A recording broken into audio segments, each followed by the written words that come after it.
of the Midcoast Community Council. If I can do this right, we start with a roll call of the council members. Mr. Secretary. Gus? Here. Claire? Yes. Greg? Yes. Dan. Here? And I'm here. So we're all here. Okay. Please proceed. Our first item of business then would be any public comment and announcements. I see the esteemed Dr. Brarback from Half Moon Bay is among us. Well, skip Board of Supervisors report. He's Not here. well, I didn't see him. Well, they usually do other government. Harvey's here. Harvey's government. That's why I mentioned him. Yeah. Go ahead, Harvey. You get priority. Oh, thanks. I have a couple of updates about items that affect the MCC. As you probably know, the Coastside Opportunity Center is being worked on. We're trying to get a permanent location for it. The Chamber of Commerce is temporarily going to host it, but when it comes to fruition, which we hope will be this summer, it'll be a wonderful opportunity to get job training, to be an incubator site for new jobs, and it will be available to all Coastside people, not just Half Moon Bay residents. Another update has to do with the safe parking program, which has been put temporarily on hold while the county gets more data on exactly how many people living in the vehicles would be served by this program, which would be a joint effort of the county and we hope, and nothing would be done without presentations to the MCC, because we know it affects the entire coastside. The hope is that the safe parking program is going to be not just a way to get out of the weather, but for people to get permanent housing. So we're looking forward to that. You may have seen in the review that people are now beginning to take much more seriously the idea of having an aerial tramway that connects the coastside to the peninsula. That's not just pie in the sky. It's we're going to really explore how to get that to work. That would definitely affect the entire coastside. It would be a boon for tourists. It would be a way to get the commute so you don't have to drive over 92. That's very exciting. It's at the very preliminary stages. We're going to be meeting at the Yacht Club on Sunday to begin to talk about possible implementation. And the last news is sort of bittersweet. Our city manager, Matthew Chedester, underwent surgery for a Achilles tendon injury he had. It looks like it went very well, and we're all looking forward to his return quickly. I'll be glad to answer any questions anybody has. Dan, I recognize Dan. Yeah, thank you for your report, Harvey. Sure. Southbound Highway 1 in Half Moon Bay, approaching Kelly Avenue.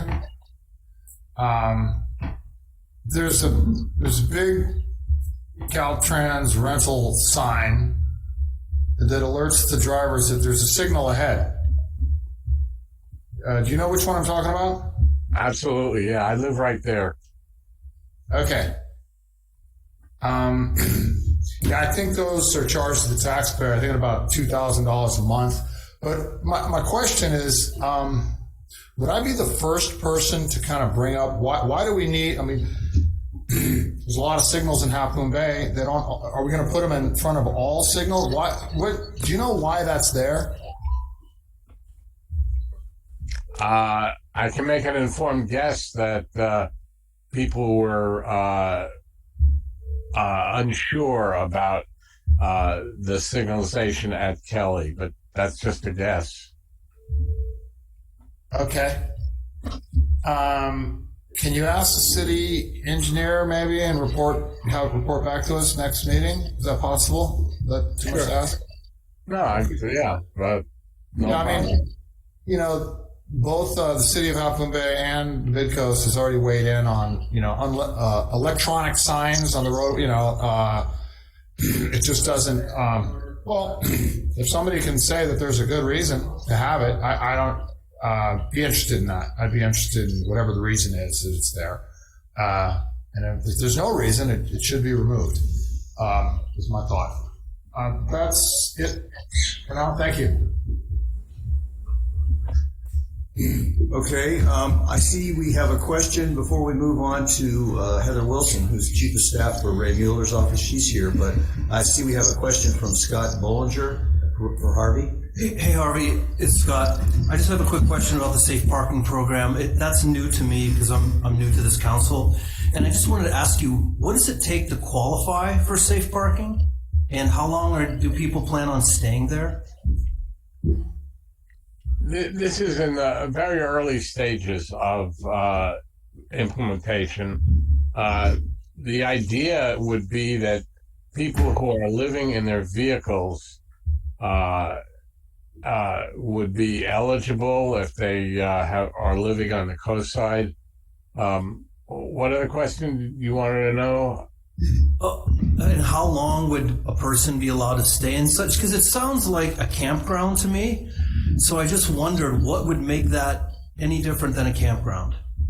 No, the idea is it's not a campground. It's going to be offering services for people who are living in their vehicles who need permanent supportive housing. There would be wraparound services there, job training. It would be modeled after the East Palo Alto safe parking program, which apparently is very successful in getting people out of their vehicles and into permanent supportive housing. So it's not a campground, far from it. Okay. We also have a question from Sid Young, esteemed board member of Montero Water and Sanitary District. Harvey, how are you? I'm pretty good, Sid. How are you? Hope you weathered the storms. Well, pretty good. Yeah. Came home to finally have power today, only to find out my internet's down now. So whatever. We adapt. I had the question for you about the safe parking program too. So it's not a campground, but what if people still just want to live in their cars so they don't have to pay rent, but they really aren't interested in transitional housing or moving into eventual permanent housing? Would they be allowed to be in the program? My understanding is yes, as long as the goal is to end up in permanent supportive housing. Let me see. And then the other question I have for you has to do, and you can get back to us next 2 weeks from now or call me direct, on the 5-year capital improvement budget for Half Moon Bay. It mentioned that the storm drains about 6 miles or more were smoke tested, and they found 18 different issues, 9 of which were the city issues, and 9 were residential private property issues that said they will be addressed. And I know you just said Matthew is out, but do you know if they've already been addressed, or are those still continuing to leak water into the storm drains?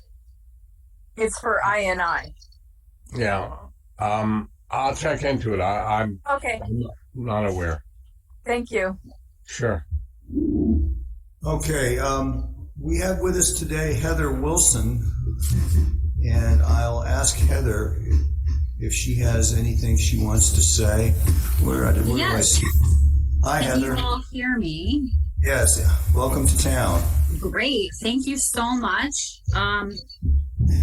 I don't even, let's see, I'm trying to think of where to start. I mean, I started with Supervisor Mueller back in mid-January, about 4 days before the incident in Half Moon Bay. I came over from Santa Clara County, where I worked for the Board of Supervisors there for Supervisor Mike Wasserman for District 1, which is also a enormous county unincorporated area of Santa Clara. To be clear, it's like 750 square miles, I think we covered. So I'm very used to working with the unincorporated populations and, being kind of your arm of government.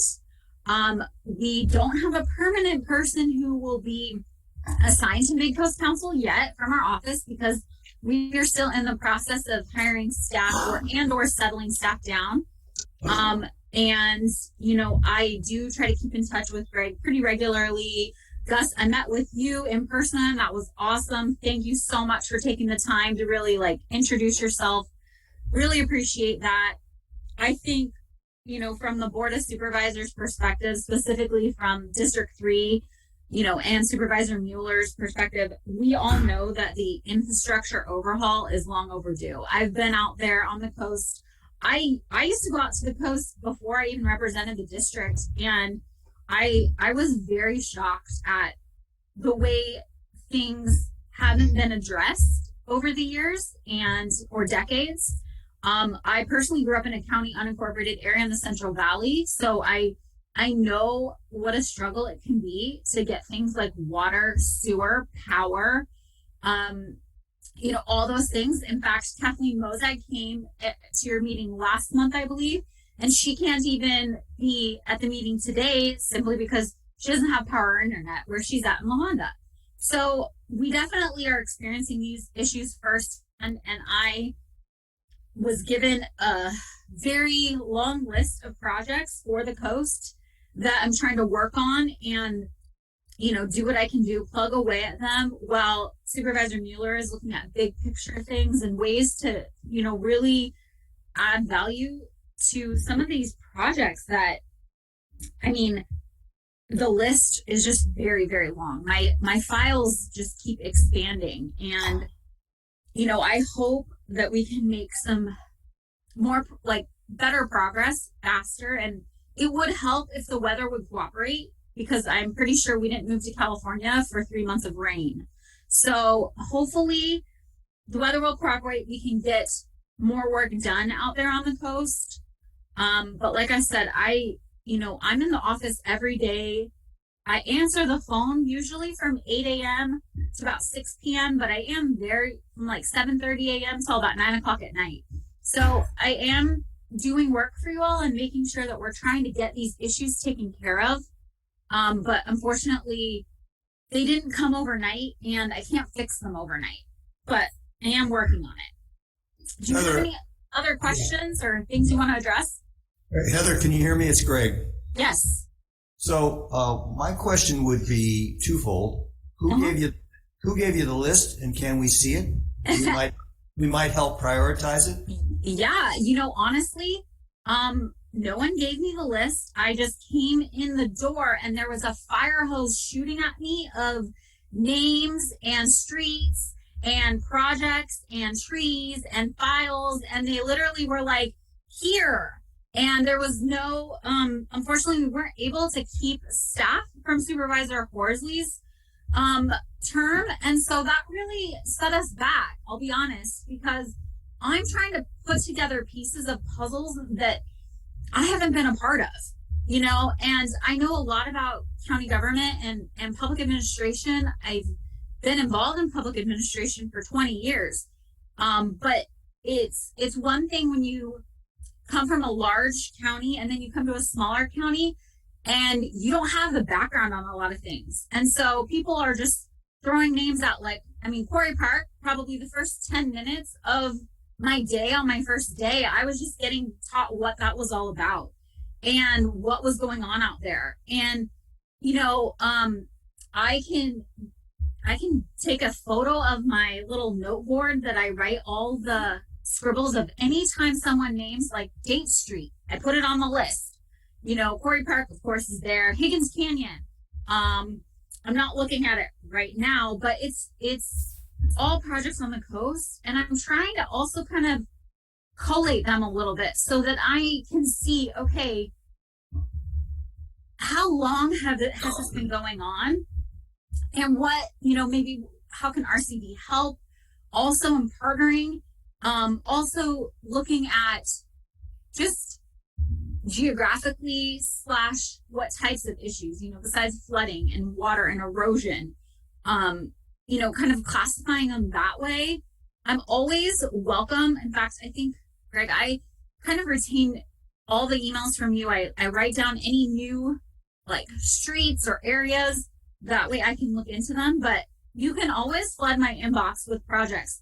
I think I have like 70 or so right now. Well, I would say a couple things. First, take a deep breath. Yeah. We know you can't fix everything today.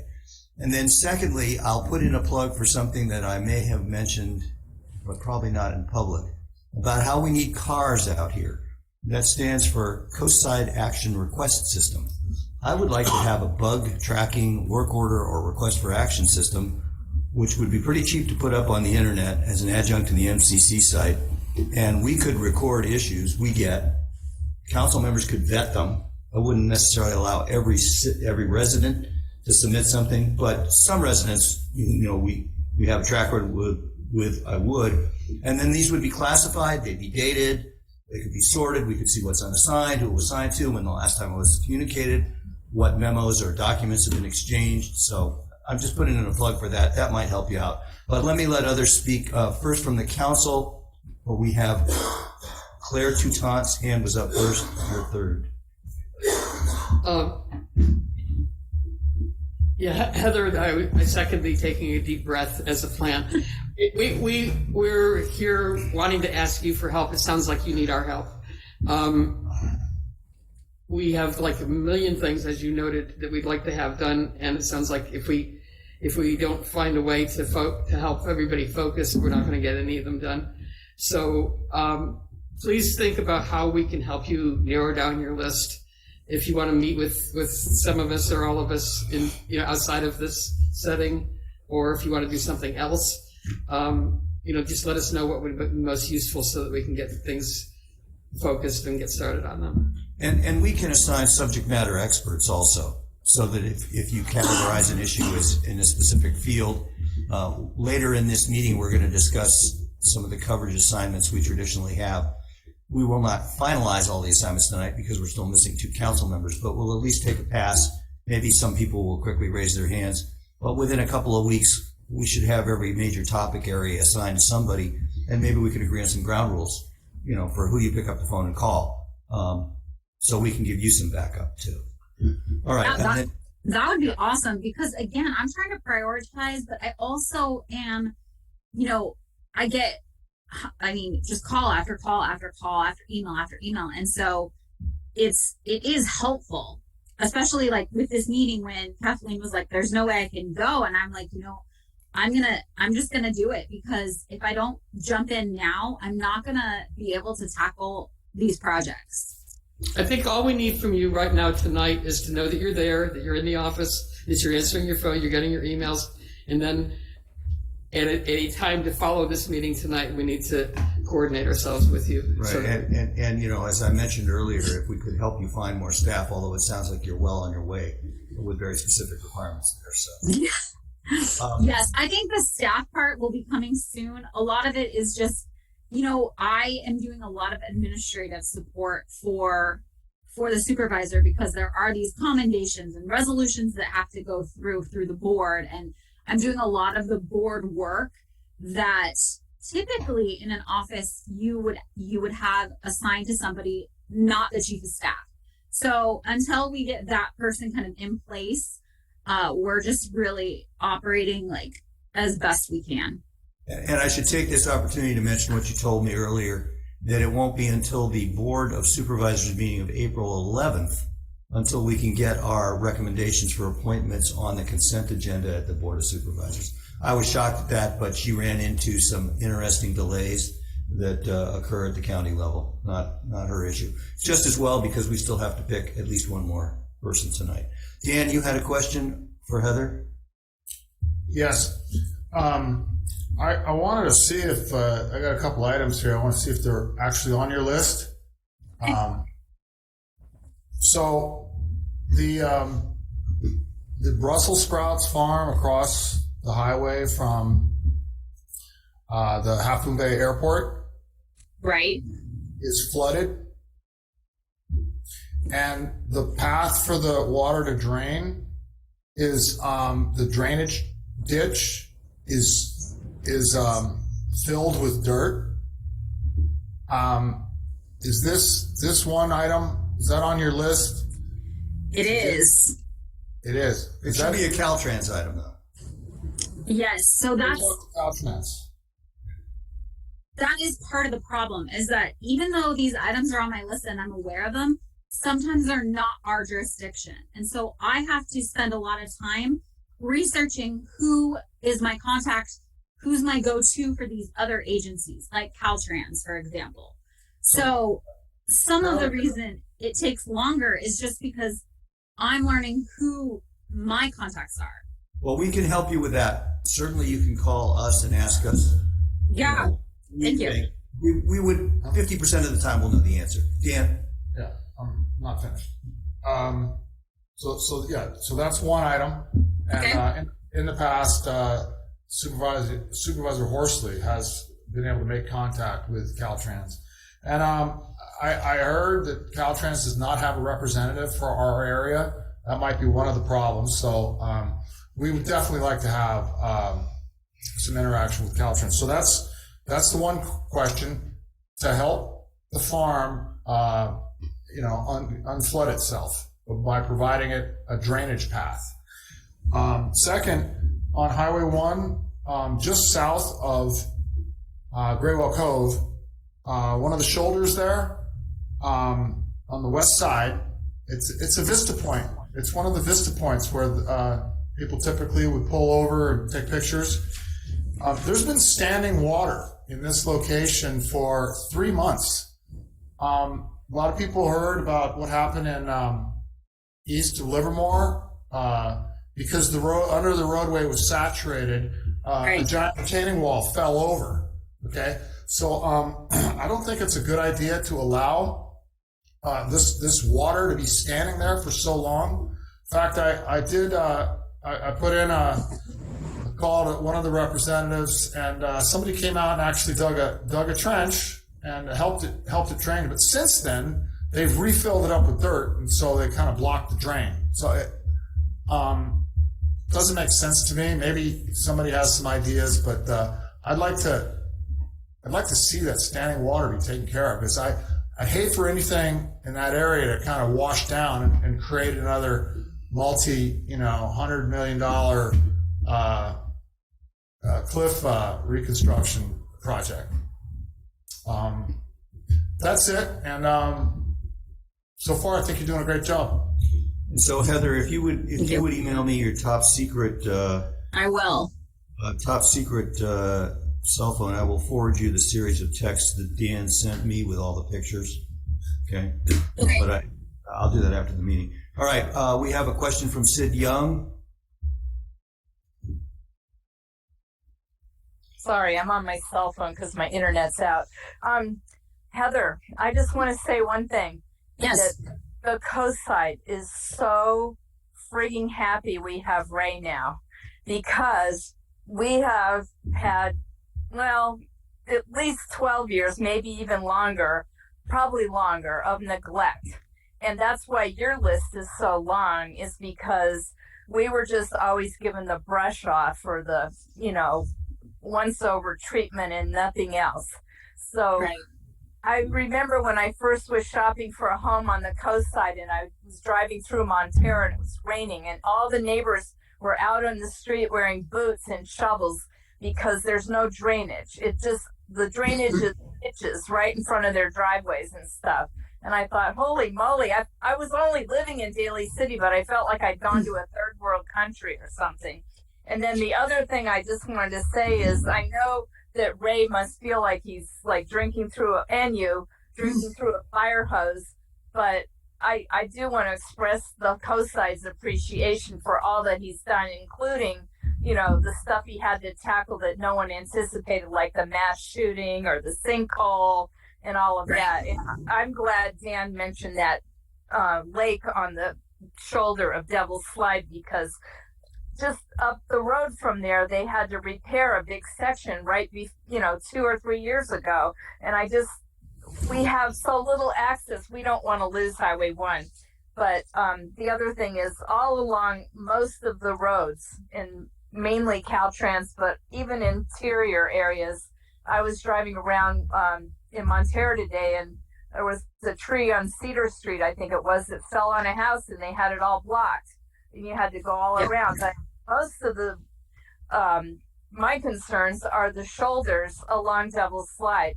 They had, the Parks Department had a big old landslide near the mouth of the tunnel, and all the rock that came down, it looks like, I could be wrong, but it looks like Caltrans decided to pile it up on all the turnouts on the west side of Highway 1.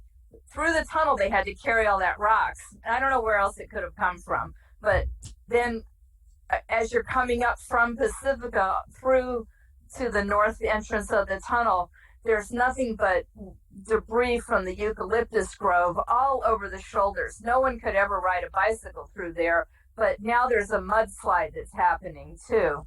And all the tree branches that have come down since January have not been removed, and there were even more down today. So yes, we do have Caltrans to blame, but if you could put a bee in their bonnet to get out there with their scoops and get rid of some of that side, what do you call it, shoulder debris, that would be great. And just last, I just want to ask you if stormwater is on your list. Yes. That's like one of the big ones, especially since we've had all this rain. And today I saw next door that Quarry Park lost a lot more eucalyptus trees went down. So I don't know. Yes. Thanks, Sid. So Heather, what I would say is wait, one more sec. When is Ray's office going to open down here? Do you know? Oh, okay. So that I can tell you, we're working with the sheriff's department to get the proper transition documents done so that we can take control over it. It was supposed to be finished mid-March, but I think at this point I was hearing mid-April. But again, part of it is I'm handling all the constituent work and establishing both the office in Redwood City and the Coastside office. So my bandwidth is a little thin on, priorities and bugging the sheriff when I'm already bugging Caltrans and I'm already bugging Department of, Water and Public Works and Planning. And so hopefully, fingers crossed, the middle of April. We may be able to take control and possession over the space. It just might not look that great. okay. I would say we're fine where we are for now, and I'm sure that will work itself out. Let's not make that one of your top worries. Okay, is that it, Heather? Thank you. Well, Okay, I Gus, think I saw Gus Gus. got a question. Yeah, not so much a question. I just wanted to say, Heather, first of all, thank you for taking the time to meet with me. I really appreciated getting to know you a little bit. To echo Claire's point, I think it really is on us to help you prioritize so that you don't feel like you're trying to do 500 things at once for us. And just going forward, I know that it's not just the coast side that that you and Ray are trying to support. So all I would ever ask is just, in the press of all the demands that you'll be getting from all the different directions you'll be getting them, just don't forget about us. That's all I would ever ask. Well, I appreciate that. And honestly, I'm a little confused because 95% of my calls and my day revolves around the coast side. So I don't actually know what District 3 used to do, because if they ignored you, I'm blown away. I don't know how they could have, because I spend so much time looking at the map on the coast side and checking in with, RCD, people I know that live on the coast, all my contacts out there. And I'm like, scratching my head here because I'm like, what did they do for 12 years? Because I honestly spend all of my time figuring out what projects we're going to prioritize, and getting just constant calls every day about different things that are happening out there. Well, what I would offer is that because, and unincorporated areas, but because we're unincorporated, the county is essentially our town council. Right. And I don't think the Board of Supervisors in the county are, used to being the town council for one. They're buffered by having all these cities. The good news is that we give an extra 16 or 17% of property tax revenue to the county. But the bad news is we didn't get to buy a staff to go with it to help you out. So maybe Right. you can help lobby on that for you. All right. Thanks. Welcome. Take your shoes off and sit back and watch the show. The next item on the agenda, seeing no other comment, is the consent agenda. Public comment? Oh, you already asked for I public comment? asked for public comment. We got public comment. I know I heard it. No. That was Okay, public comment. public comment. Do we have public comment? We don't have public comment. I swear I heard public comment. All right. Consent agenda. We have the minutes for March 8th. I'm going to pull them. Claire made a motion to pull the minutes. Okay, we will cover that later then. So that means we would move on to regular agenda item A, selection of appointees for MCC vacancies. We have two excellent candidates, but only one of them is here. Continuing a pattern, I might say. Yeah. So I am happy to move forward with the process, and I would suggest that the other candidate would be a viable alternate. We may need an alternate, just like we needed the last one. So let me just review what the process is. We ask the applicant to give a personal statement and answer questions from the council. And then we invite public comment on the applicants, which I forgot to do the last time we did this. And the public comment directs questions to me via the chat. And then I will decide how many of those questions and what priority will be asked in addition to the council's questions. And then following the personal statements and question and answer, I'll ask for nominations. That should be easy. And then we'll take a vote. And if there's a majority, then that person is going to be presented to the county in writing tomorrow with an email that Scott and I will write, and will be on the Board of Supervisors agenda. He said, knocking on wood, on April 11th. With that process outlined, and it's posted on the website, I would ask our candidates, hello, Ann, to make a personal statement and to do as good a job as you did at MWSD. Oh, well, thank you so much. Well, thank you for your consideration of me. I'm very happy to be here. And I have actually I've been a resident of Moss Beach for 30 years. And I have been participating in MCC meetings for many years. I think I may have first started when Chris Johnson was president. So that was quite a few years ago. And I'm very interested finally putting my hat in for your consideration to have me join the council. I think my experience being on the coast for so many years is very valuable. I spend a lot of time participating in various meetings, and especially with the Board of Supervisors meetings. I think that it's important to stay informed and know what's going on in the community and really have pulse on what's happening. And I am very excited to see that we finally have someone who seems to really want to work with the community to help the coast side, which I have been speaking out at the Board of Supervisors meetings now for months, just asking help, especially with infrastructure. So I am just so encouraged to hear that we may actually have an opportunity to do something because the resources for the coast just haven't been there. And so it just seems that we're going to have really nice leadership. And I am hoping that in joining the MCC that I could be a part of the bridge between the community and the county. I think it's very important that our voices be heard. And like I said, I think I have a lot in common with all of the MCC members. Those who are newer, I have the energy to give you my time and full commitment to the community. And I'm willing to learn the ins and outs of the MCC. I will need to do that. And as far as being tenured, I know the community very well. Having been a coastside resident for 30 years, I think that helps bring a lot of experience with it, and with the having an understanding of what the community really needs. Thank you, Ann. Let me go around the council, and each of you, as we did last time, ask one question. I'll do the last one, and then somebody remind me to check and see if the public has submitted questions, so I don't forget like I did last time. We'll start with Gus. Hi, Ann. Tell me what are the issues that are most sort of, I don't know, topical or salient for you? Well, I think the infrastructure in particular, there isn't a meeting that goes by, like they said, where we're not discussing Quarry Park and all of the challenges there. I think the Montero Water and Sewer Department, I was very interested in joining them as well initially because there is just so much going on there that needs to be addressed, particularly for the residents of Montero and Moss Beach who own the system.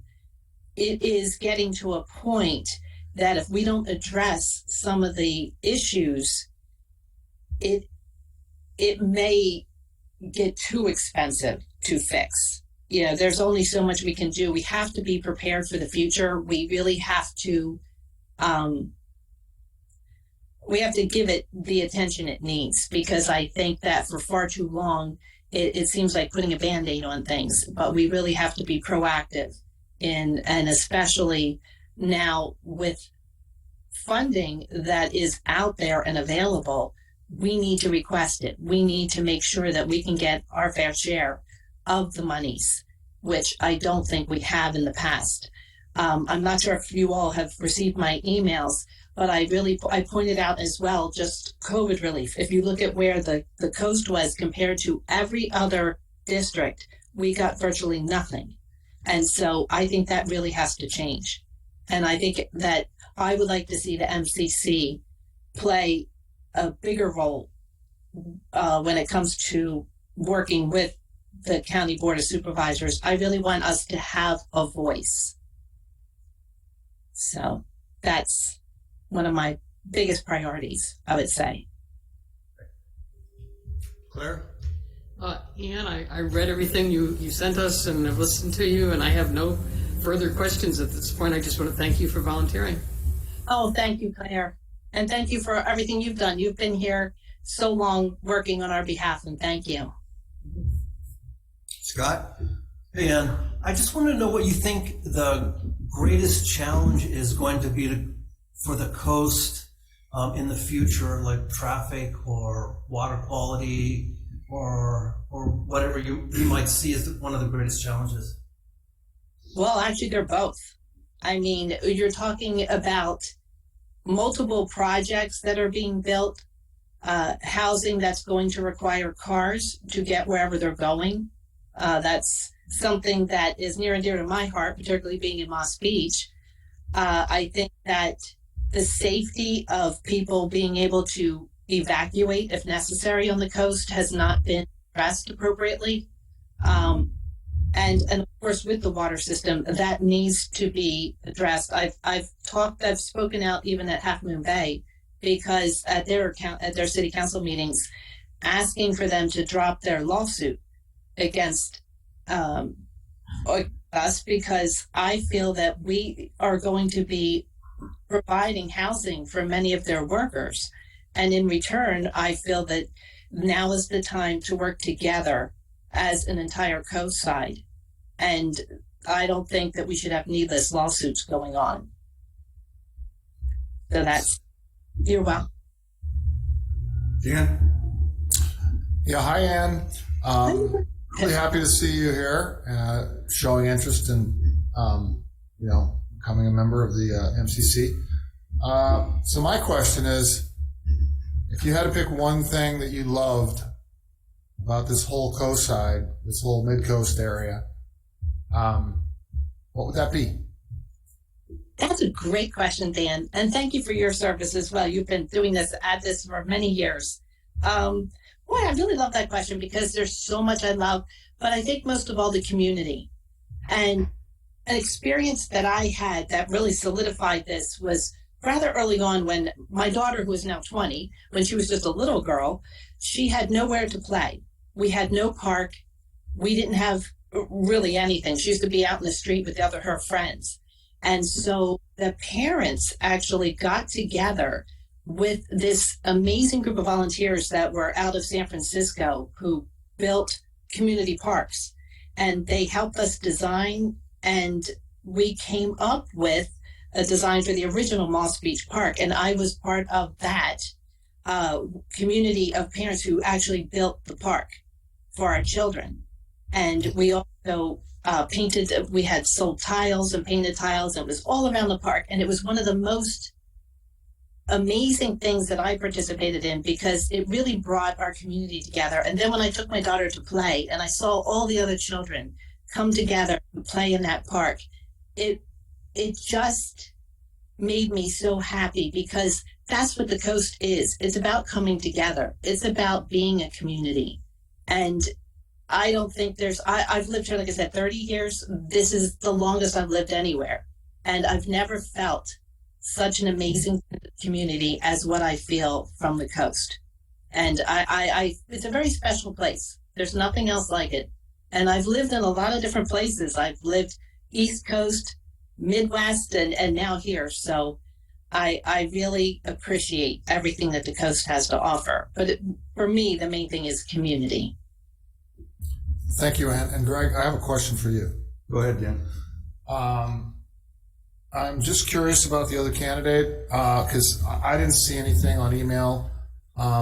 When was she last notified? How did you notify both Ann and Katrina? Okay. Claire, you can speak to this. That this process was starting tonight? You did not get Katarina's statement that she sent to the entire council? Yeah, I got that, but Okay. that didn't tell me that she was notified to come tonight. So my question is, we met with her in person. What day was that? It was last week. Last week at Claire's house. okay, so did you send? And we've also called her and written her. And I just sent her a text message when we started the meeting. Okay, so the last time you informed her? The last time we When you were talked at- with her was earlier today. Okay, and she And it said was that our she- understanding that she was coming. But I'm aware that Did she tell you? I'm She just- said she was going to be at the meeting when we met with her last week. Is that Okay. clear? Okay. It's not that we have. I think we've made a more than good faith effort. Okay, I'm just asking Right. because there's nothing that I can see here on my end that she was notified. That's Well, all. she even That's sent us why I'm She asking. sent us an email. I thought it made it pretty clear that she was planning on You didn't have the date that this process was happening tonight on that email. Oh, okay. Okay, you got it. So But we told That's her. why I'm asking. We told her last week and again Okay. today. all right, got the answer. Thank you. And I don't have a specific question. I just have a hope that you will take half the things that are on my plate off my plate, please. Okay. And we'll talk about that later tonight. And I don't see any chat. Is it just my computer? I know I have a lag on my screen. It's very interesting. It's like 2 seconds behind. So my chat is blank. Yeah, okay. So then no questions from the public. I move Should we that test we it? consider nominations. So I nominate Ann. Thank you. We have a nomination and a second, and the meeting chat passed test. Okay. Are there any other nominations? Hearing none, I think it's appropriate we call for a vote. Mr. Secretary? So Greg, Yes? Dan, Yes. Gus, Yes. Claire? Yes. I'm voting yes, so 5-0 yes. Congratulations, Ann. And again, it may be April 11th or 12th before you're officially recognized, but I hope you will participate as though you're a council member in every meeting and raise your hand for assignments and make council-like comments whenever you see the need. I will include you in, provisionally, you and Kimberly in the council as we go around and ask questions and stuff like that. Okay, moving right along then, and I'm pleased to say we are 45 minutes ahead of schedule, ladies and gentlemen. Go team. But I will take forever when we get to item 5, so this is a good thing. We now have Claire Toutant, who is going to start screen sharing and present a topic. Boy, if I can figure out how to do it. Let's see. Can I just make a statement here for the room? Yeah. When we started the meeting, I was asked to update Firefox browser to a new version. I've been unable to open it since then. So I've got Chrome open, but I do not have access to all the bookmarks and all the other tools I would normally have in front of me. So I'm a bit handicapped here in terms of operating the thing without Firefox. All right, back to you, Claire. Okay. What I'm going to present to you tonight is something that I'm not sure the new people are familiar with what we do. So part of this is educational, just to bring you up to speed with one of the functions of the MCC. And part of this is because we do have a problem that we need to address with a letter to planning. Everything that goes to the Planning Commission gets sent to the MCC for comment. And we have traditionally had a group of something less than a quorum who have reviewed these referrals and made hopefully appropriate comments to the planners. Usually there's not a really big, huge problem with what we look at, but we make suggestions. And if it looks as though there's something that is more than just something that needs a suggestion, we bring it to the whole MCC and get everybody's input and send a formal letter. We have tried, although I don't think it's currently up to date, to keep a log on the website of every comment that we've ever made so that everybody has access to it in the community.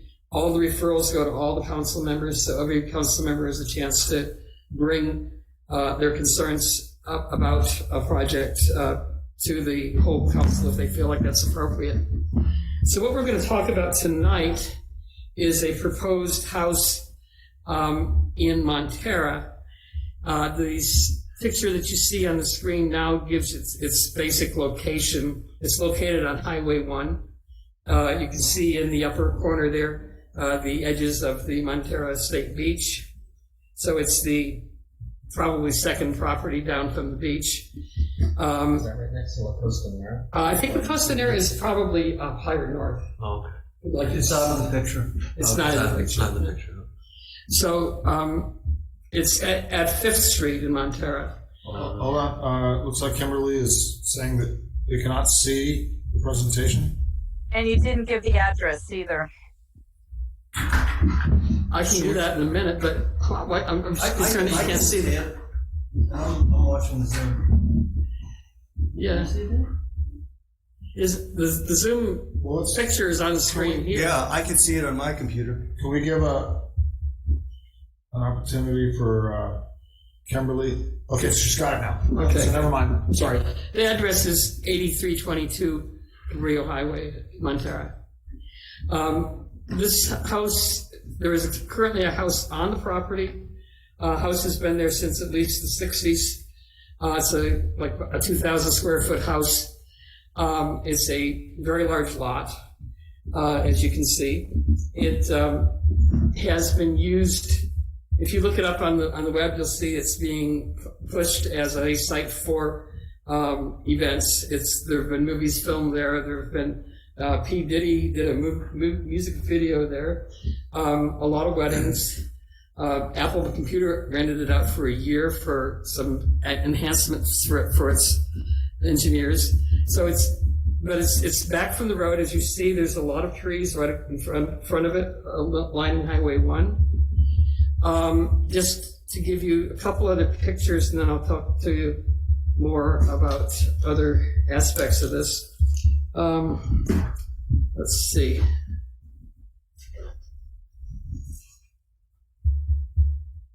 That's not the one I wanted for you. This one is probably it. Okay, this is a picture from the California Coastal Project of the property in 2004 from the bluff top. The part that we're considering is the house that's to the left side of the picture, the white house that with the all the non-permeable surface that you're looking at. There's a concrete wall that goes along the back part of the property. And then as you come closer to the bluff, you see that they've done some sort of treatment some sort of overhang of a material over the edge of the bluff, which is nailed down. And if you look just a little bit further down, I don't know if you can see my cursor at all or not, but there's the remnants of what is called the coastal walk, which still exists in some parts of Mount Terra and Moss Beach. And you can see that it was pretty much gone at that point, but you can still see where it was. You could see this in the 1970s. Here we're looking at the early 2000s.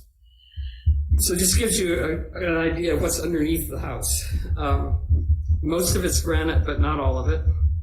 And then I'll just give you a couple more pictures to show you what it looks like from the top. And then I'll talk to you more about what the issues we've looked at were. This is a picture from 2008.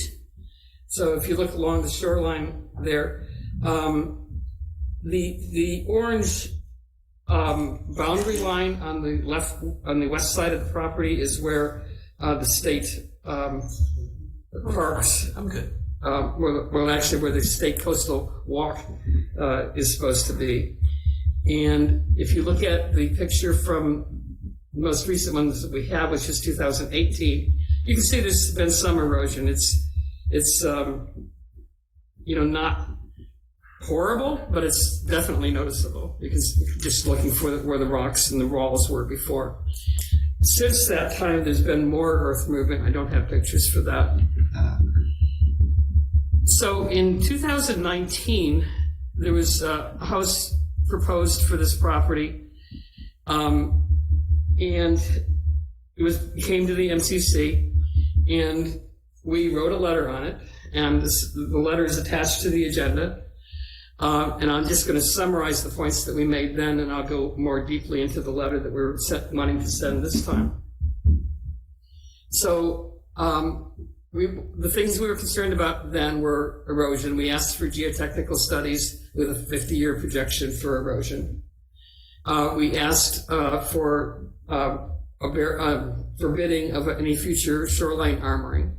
I believe that the fabric thing that you saw that was there in the early 2000s is no longer there. Things have eroded beyond that.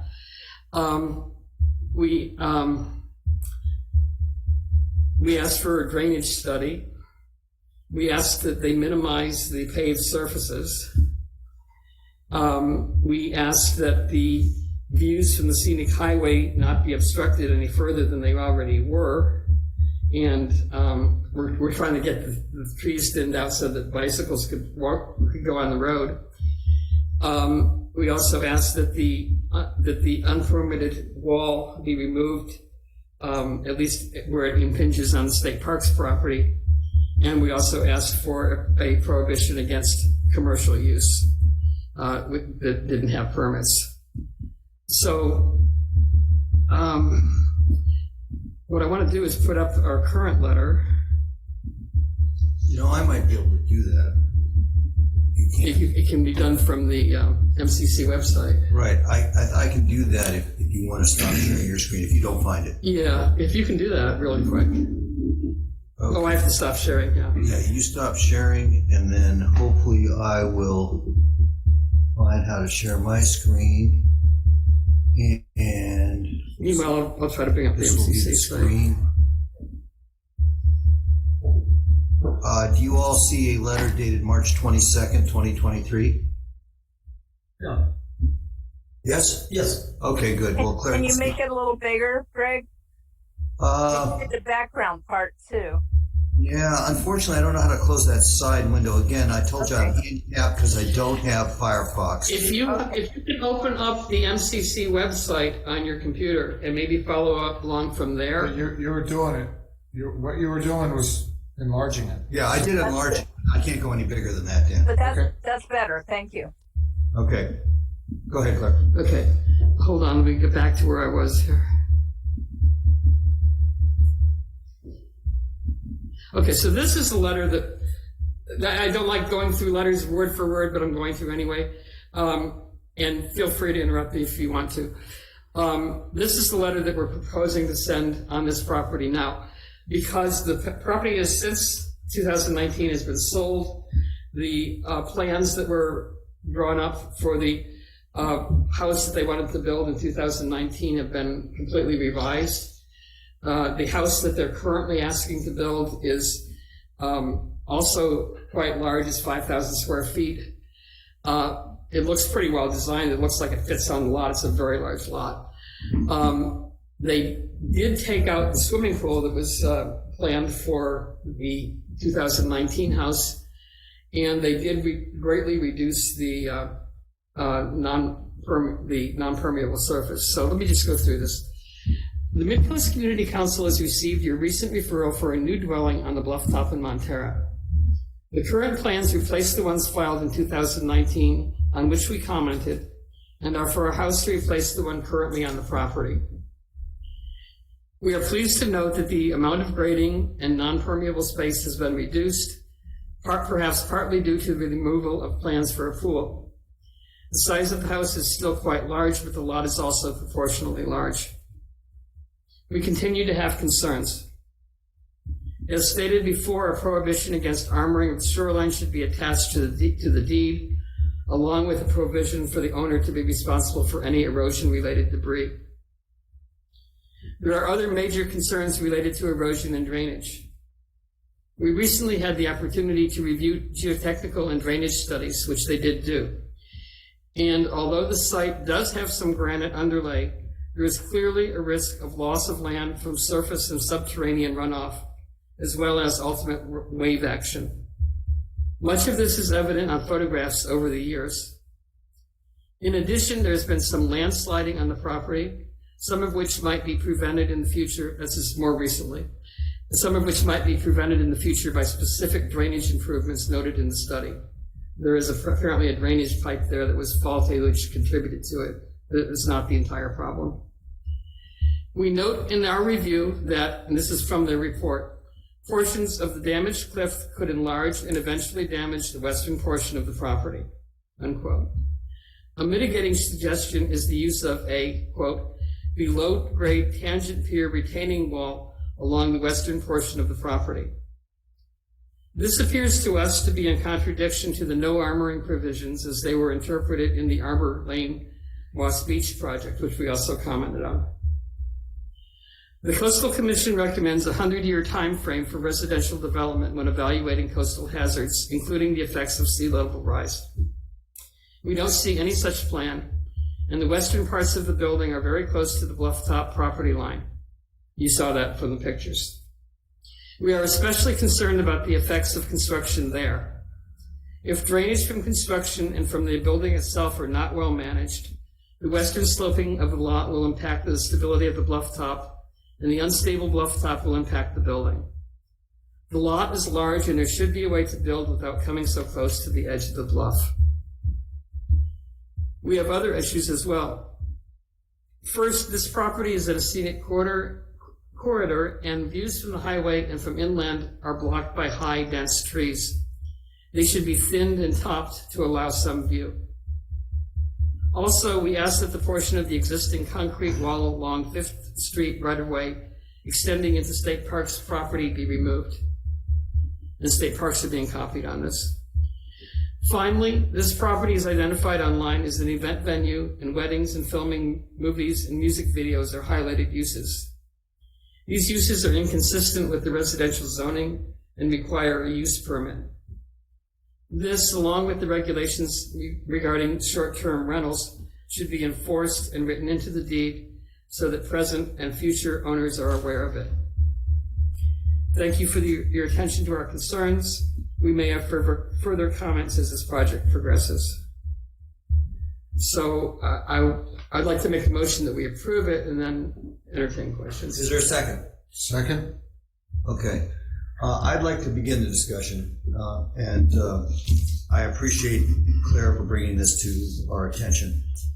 Most of you in the public don't realize that one of the main jobs of the MCC is reviewing stuff from the planning department. And if I have my history right, in fact, the birth of the MCC was largely related to creating a local coastal plan and getting zoning that we could all live with.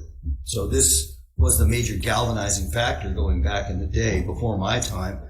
So there's a long-standing relationship with planning, and Lisa Ketchum and others have trained planning to forward us their plans. There's still issues with that forwarding, but by and large, they do let us see everything that's going on. And so we don't want to jeopardize that. But let me just tell you what I would have written if I were writing this letter. And then I'll tell you why I still support the letter as written. But what I would have written would have been something like, you haven't fixed the evacuation issues, especially when it comes to visitors who are, if we do have an evacuation procedure, which we on the coast side know and have practiced, the visitors won't know. And this site is going to have a lot of visitors if it's approved as planned. Secondly, there's an issue with the water supply. If you're on CCWD water in Half Moon Bay, you're aware that they issued a forecast of a 59% cutback in the third year of a drought. And even if they can get more water, if you've read what the Pacific Institute and others have studied, the cost of that water will be 5 to 7 times what it already is. There's some feedback. It's me. Okay. Record? So water supply is an issue in Half Moon Bay, as well as the cost of replacing it. In Montara, during the last drought, they went from drawing water that was an average of 24 years old to 3,000 years old, and they had to cut back on use of the Alta Vista well. So, to my mind, and Montara Water and Sanitary District has not said this, to my mind, we have limits to the amount of water we can expect to draw. And I won't even cover the airport wells with nitrate pollution. And then we have the obvious issue, storm drainage, right? And there's no proof that the storm drainage accommodations, which are in the county's design permit, actually work. And I think we have proof all over the place that either they weren't applied or they don't work, some combination of that. Then there's the issue of sewer capacity. The SAM plant is overflowed in an almost fatal way, crippling the electrical building and shutting the entire plant down the last 2 Decembers. In dry weather, we have plenty of capacity. In wet weather, we're already over the peak capacity of the plant. Now, a lot of that, in my mind, in my opinion, comes from Half Moon Bay's infiltration and inflow through their collection system. Stormwater is getting into their sewer system, but it's not fixed. And then finally, there's the issue of enforcement. I don't see any. So when we ask them to enforce things, I don't see the county doing enforcement. Or DPW. Remember we had the sidewalk issue in El Granada. Remember that one that came up about in the last year? So I would have said all this stuff. I would have criteria that say we should stop building on the coast until we know we have the sewer capacity, till we fix the traffic evacuation and the storm drainage. So that would be like a rider. I would put into every plan review. But, however, I have been coached by those wiser and longer standing than I am that we have to work with these people on a regular basis, and that the planners we would give these comments to don't have the policy authority necessarily to honor something that drastic, okay? So that's what I would have said. But within the constraints of what we typically do when we comment, this is a pretty strong letter. And I'm happy to go along with it, but you know what I think now. All right, who's next? Who wants to make a comment or question of Claire? Yeah, that's one thing, which is if we're saying we don't like that they want to build that retaining wall in the west end, Yeah. aren't we also saying they're not worried enough about the erosion piece? Isn't the point of the retaining wall to help address the erosion piece?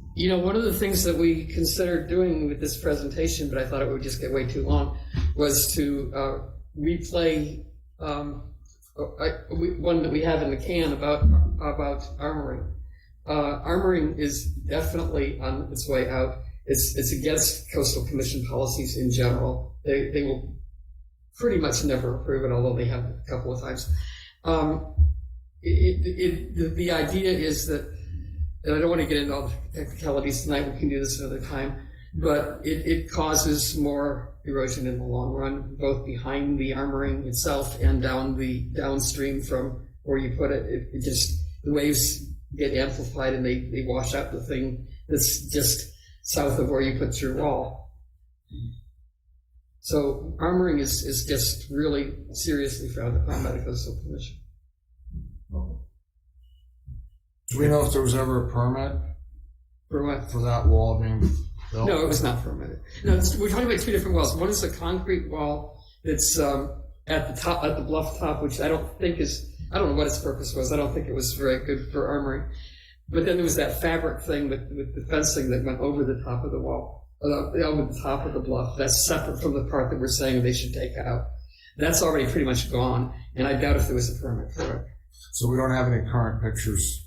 I looked at it on the most recent Google Earth picture of it, Oh, okay. and it looks almost exactly like the picture you have in the presentation. Okay. Can we I put can't that- notice any differences. Mhm. So it looks exactly. Is it the same. possible we put that up for?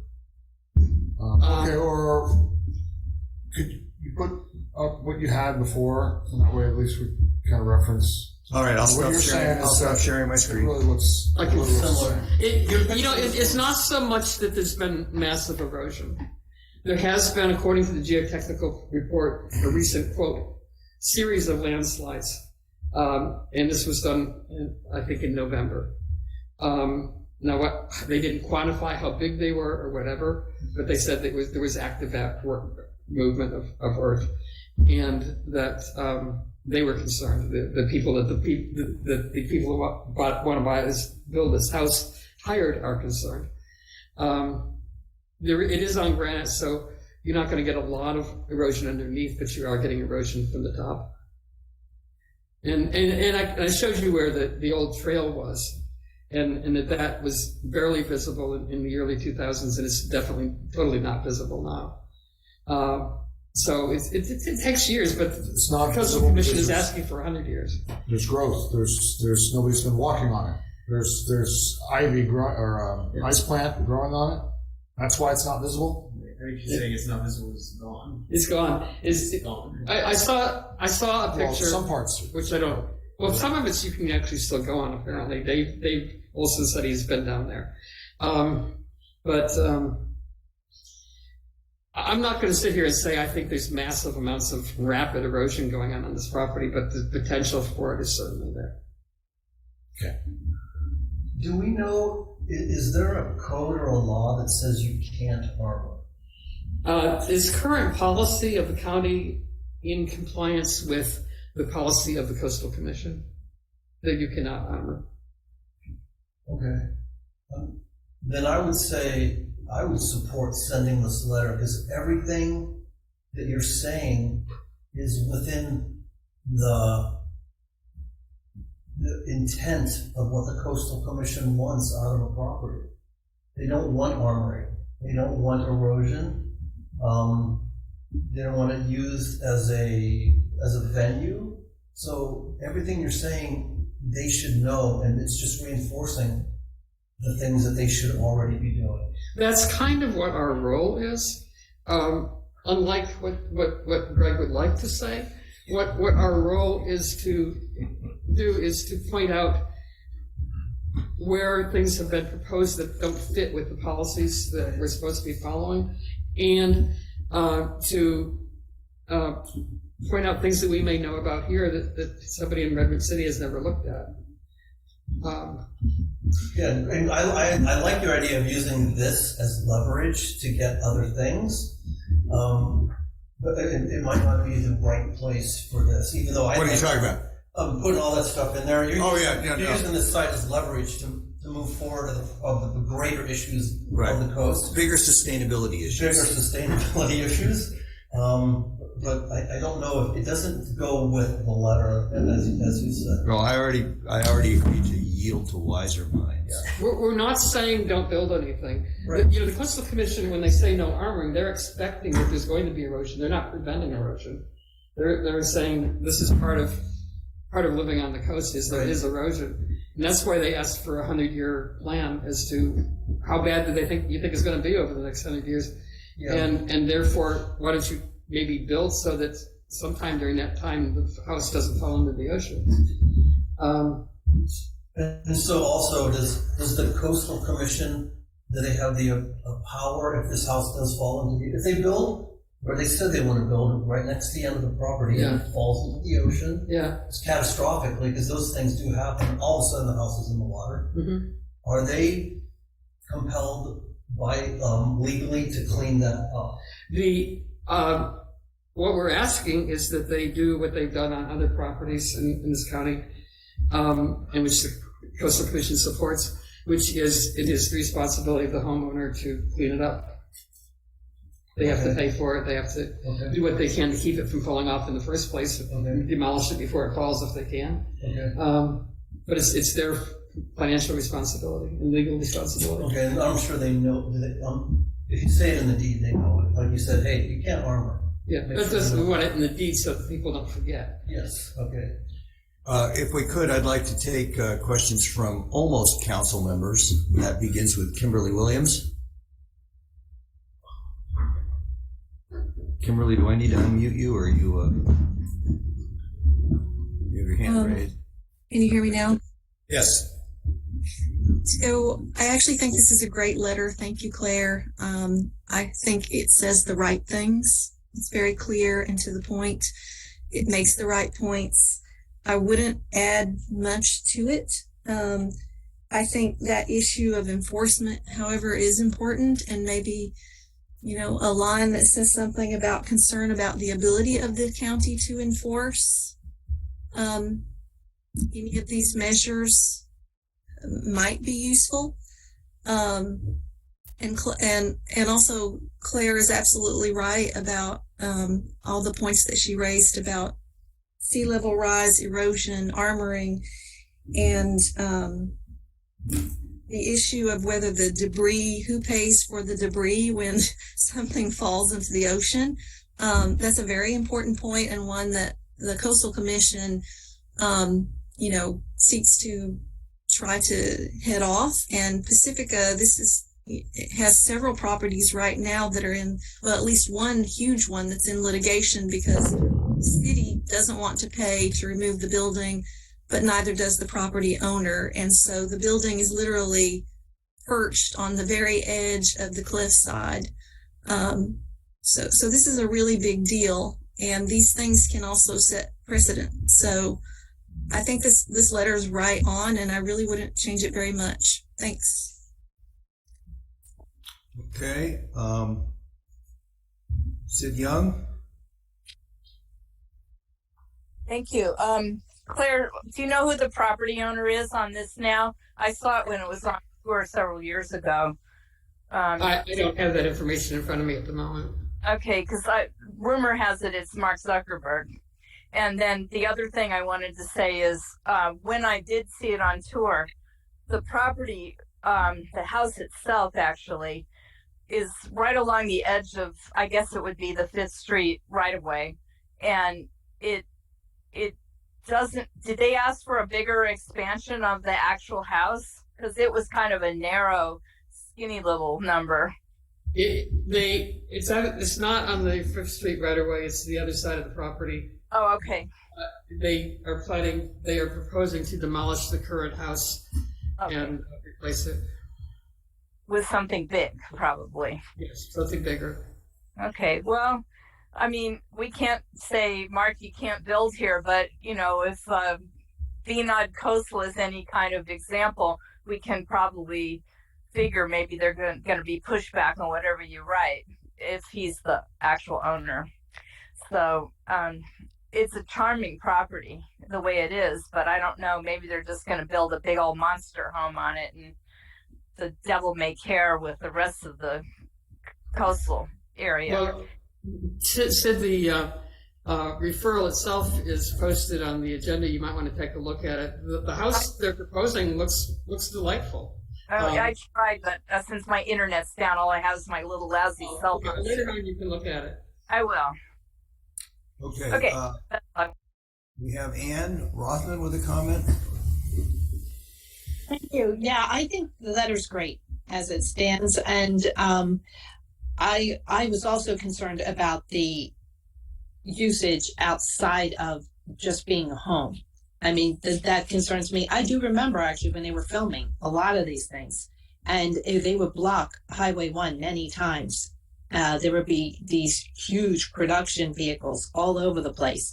So limiting that would be, I think, extraordinarily important, because in the event of an evacuation, that's one less thing that we need to deal with. And I'm sure there's, with the Coastal Commission, I know there's height limitations. So I'm sure that will be addressed with them. So otherwise, though, I just think that's a very well written letter. Thank you so much, Claire. Okay, we have Scott. I have just one more question for you, Claire. Do you believe that if this is a famous person that's going to put their house there, are they allowed to put a gate up and stop access down that road? Down what road? Down there, like that driveway? Yes, you can put it. That's a driveway, not a road, right? It's a driveway. Okay. Okay. There's no road, there's no gate on a road. It's just on the driveway. Okay. So they could. Is there coastal access from that road? No. Okay. So they could put a gate there if they wanted to. Okay. But I have to have a permit and follow whatever the guidelines are for that. Yeah. So we have a request from Kimberly for some modification, but no specific wording. Claire, what's your feeling? It's not a question I think of, if I understand what she said properly. It's not a question of the county is not capable of enforcing regulations. It's a question of they don't. And I think telling them that we expect them to enforce them is about all I can do. Would you consider changing the word should to must? Sure. But this is an action item. Well, so then I'm proposing an amendment to change the word should. And you want to identify where that is? It says should be enforced and written into the deed. I'd change it to must be enforced. Do I have a second for that amendment? Second. Okay, so now I don't see any other public comment. Do we want to have discussion about this amendment? Council members, public? Hearing none, then I would like to call for a vote on the amendment first. Who moved it? Who moved it? Who moved it? I moved it. Do I have a second? Yes. Got a second. Okay. Hold on a second. Okay, let's vote. Greg? Yes? Gus? Yes. Claire? Yes. I'm a yes. Dan? Yes. Okay, so now we have before us, we're back to the modified letter. The motion's on the table to approve it as amended. I see no further hands raised or comments in chat. Let me stop my share. Oh, wait a minute, there's something in chat. Let me just check. Kimberly just said we did okay. Kimberly gave us the thumbs up. All right, well then we're good to go. So I think we should call for a vote. So we don't need this motion or second. We can just vote. We already had a motion and a second on the letter. Okay. Yeah, Claire, what was it? Okay. I second it. Okay. No, Is that right? Greg and Gus, and then approve to amend. Oh, the original, So no, we motion, did the original motion to approve the letter. That So we was need a not- motion to that was approve the moved letter by- as amended. Right, and that was moved by Claire, and I don't know who seconded it.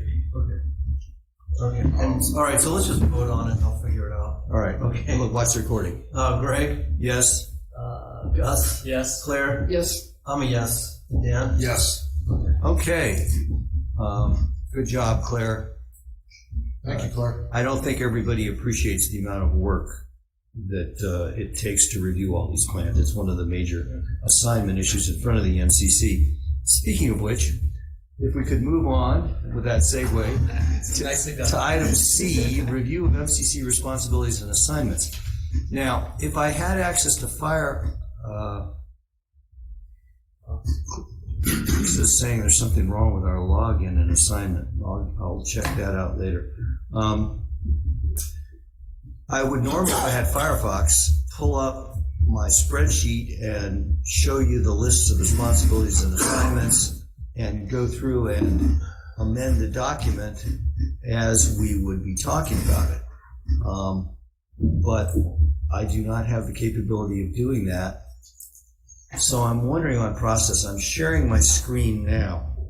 Let me just, if you would, step through this document, especially for Kimberly and Ann, who are new to this, and then we'll discuss how, Scott, we might record people volunteering or whether we ask them separately to email me their volunteering, items.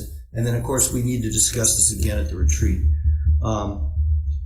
So they had committee assignments, and Claire, you might talk to this more than I do. Planning Review Committee, that's you. That's what we're talking about. That most recently was me, Dave, and Michelle. Okay. The copy of the spreadsheet that I had from Lynn, I had Jill down there. And that's what you were just doing in that letter is an example of that responsibility. Okay? So normally we would have at least 2 people on that out of 7. Dan? Point of order, this usually taken care of, gone over it during the retreats historically. So tonight we're just kind of getting a head start, or what? Getting a head start because we're gonna go over it again. We're gonna go over it again and finalize it at the retreat for sure. But this is so overwhelming that I think it needs to be bite-sized. You know, we need to present it here, and then also at the retreat we would normally discuss our priorities, put areas of emphasis on. What we're talking about here is kind of formulaic coverage issues, task assignments. The bigger deals are what is important to us and what are we going to really work on. Okay, we also have here Quarry Murata Surf Master Plan Liaison. So Len was dealing with the Quarry Park Master Plan. I think Len Davey on the meeting, is he? He was thinking of joining. I can't see. Okay. So one option is to leave Len's name on there if he's willing, right, to continue to serve as a council member emeritus. I believe the Quarry Park Master Plan is substantially, adopted and underway, though. Then we have CDRC, which is the Coastal. So we pause this for a second. Pause the discussion. I am in Quarry Park all the time, and I'm surfing all the time. So you can put me as the backup for Len. Make a note in the minutes. Okay.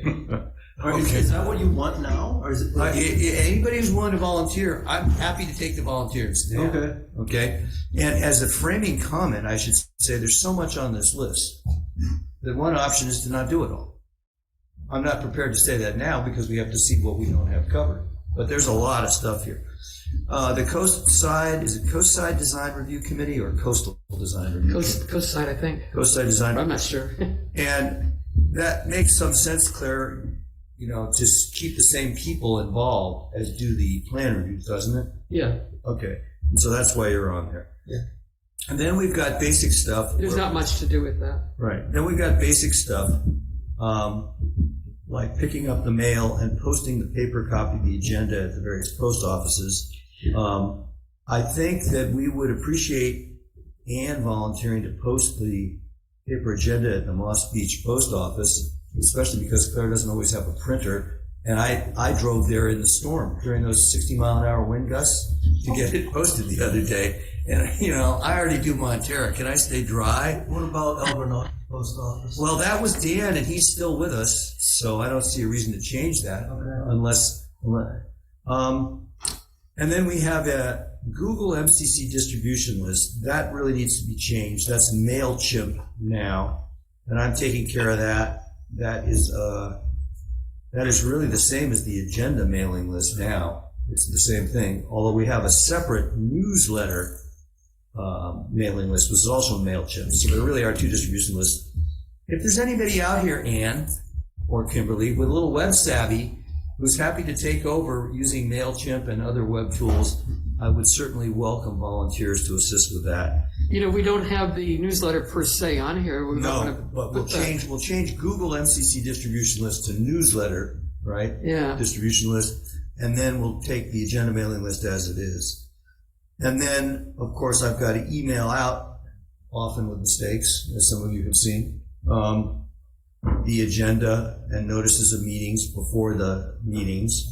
And then there's issues with managing MailChimp and the address list and so forth. We have an item here for Facebook. I'm not a fan, but if the council feels it's productive as a way of engaging the community and somebody wants to take the trouble of essentially replicating stuff we put in the newsletter or on our website into Facebook, then what else, Claire? I have a suggestion that we maybe take all of these outreach things like Facebook, Nextdoor, maybe the review, and the newsletter, and get somebody who can kind of manage public outreach in general. I think that I'm wondering if Kimberly might be interested in that, or maybe somebody else. But it makes sense to me to put them all together in one place. Well, let me just explain the use case. What I do on Nextdoor, besides scanning it occasionally for issues and throwing a word in here and there, if I think I can educate somebody on a point, I tend to post a notice of the meeting also on Nextdoor, just like we mail it out, we put it on our website. Okay, so that's the primary function there. That sort of goes along with distributing the agenda and the meeting notices. Half-Moon Bay reviews, same thing.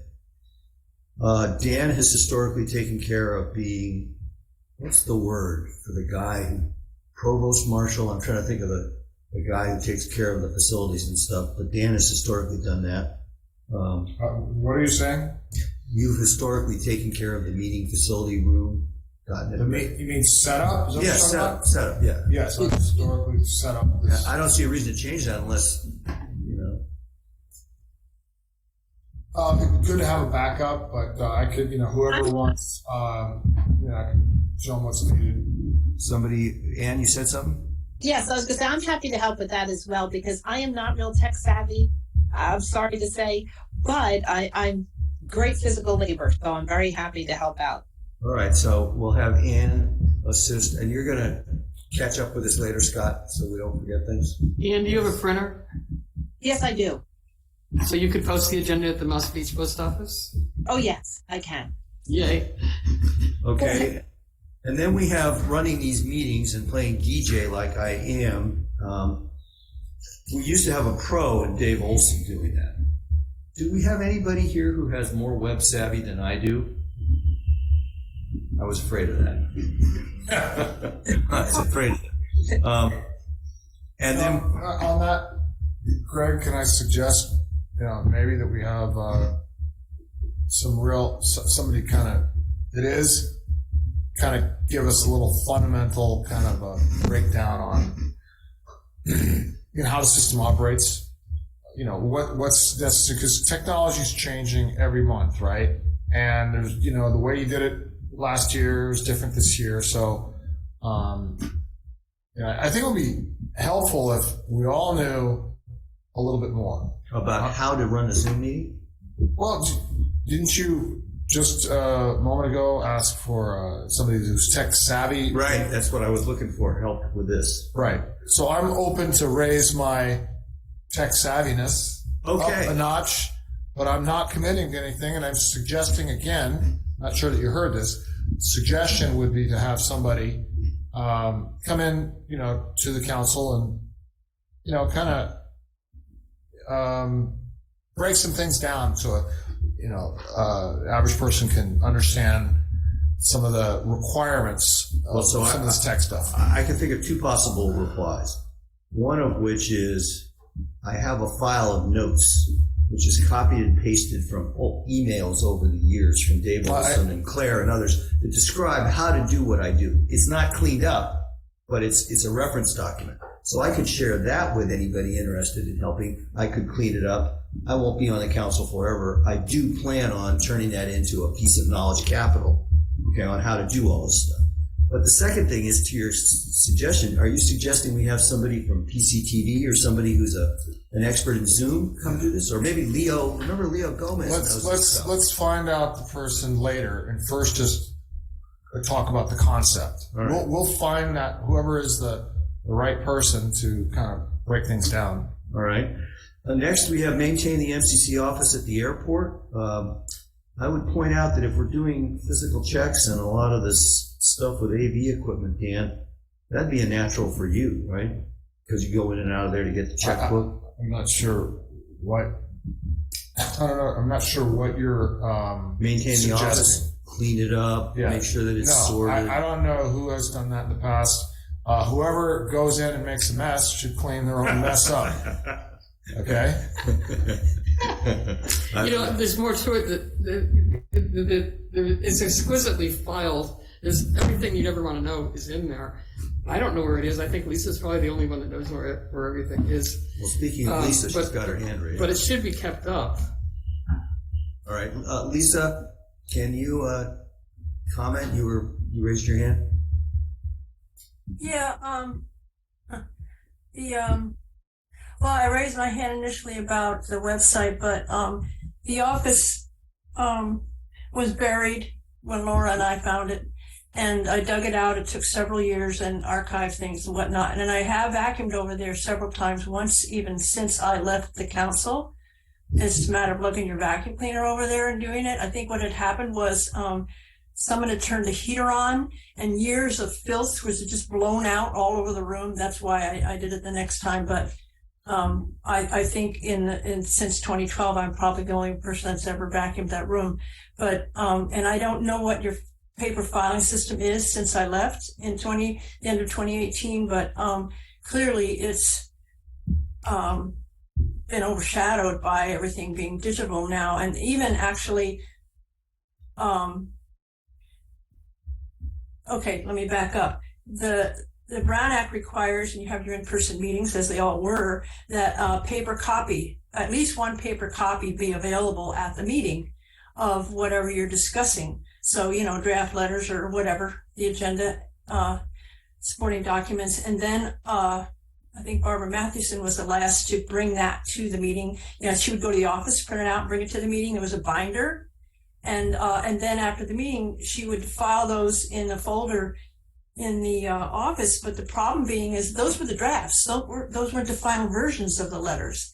And so that has never been addressed. Although, anybody who wants to get into organizing files over there, I'm glad to meet you there and go over the system I had set up.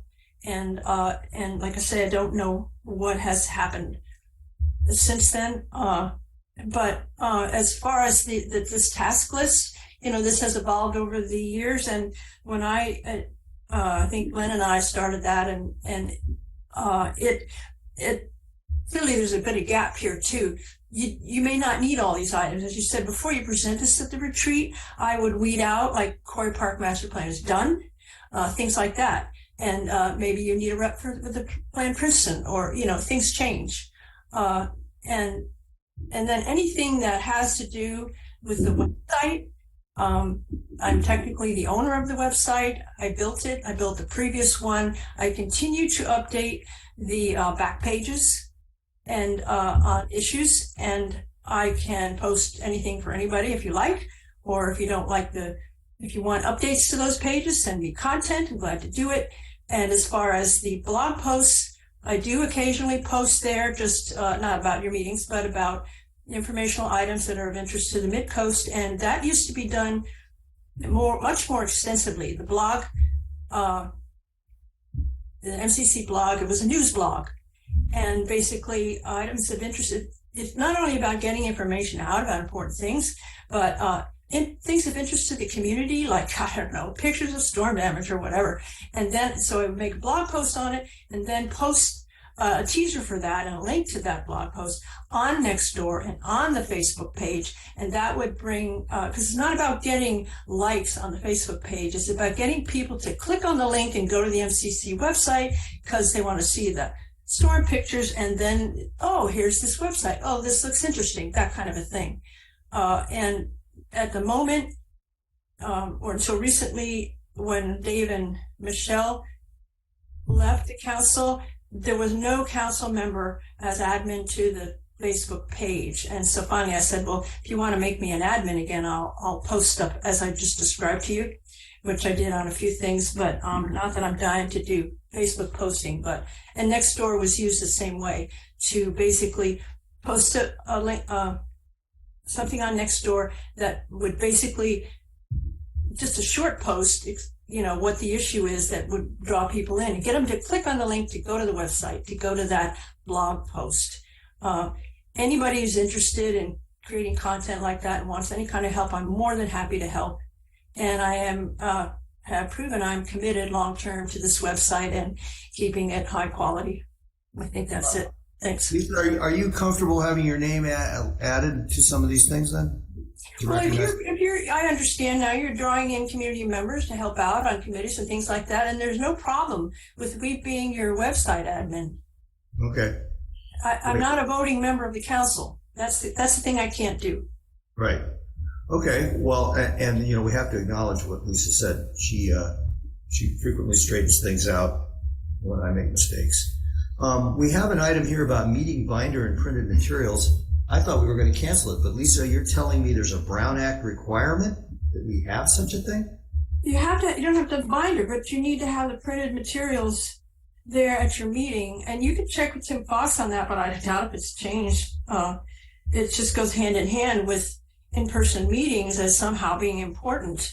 I have to say that the Planning Commission today, after the slog over the hill, they get to Redwood City for this meeting, and everybody else to get to this meeting, and the commissioners were there, staff was there, nobody else. And what was the point of that? And the public came via Zoom. It was a hybrid meeting, and they all thought it was fine and thanked us for doing hybrid. And we sat in the room with no members of the public. Well, that's what we're doing now too, but I'm fine with. Apparently, you have to have paper copies of your meeting materials as well, even though nobody's coming. All right, Kimberly, you had a comment? One copy would be enough. All right. I do have a question, and maybe Lisa can answer it. It sounds like I heard you say that the paper copies are needed to have at the meeting, but are we required to retain the paper copies legally? No, that's for the public. And you only need one copy. You don't have to have copies for everybody. And that's why we had the binder. So the complete set of supporting documents or whatever you had for the meeting was in the binder, and then that ended up in the files at the office. And like I said, I don't know if that continued after I left. But there's no requirement to keep those then. No, but I think a discussion needs to happen at some point on the archives, because they were that was the resource that they're all on the website. The final letters, the minutes as approved, and all the approved materials that you generate, because really that's all the council. That's your whole legacy there. You don't have any power really. You just have the record of what you advocated for. Well, why don't we take an action item, Scott, for me to check with Tim Fox about the requirements and retention? It makes sense to have kind of a hard copy backup. And I think that's what Lisa's suggesting. Well, like I say, even before I left the council, like 17, 18, whatever, as long as we were doing this binder thing, we weren't, well, even maybe, okay, in 2012, we inherited nothing but paper records, pretty much. And then it all got transferred to the website. And then I didn't make a point of making the finalized documents into a folder because we had it digitized by then.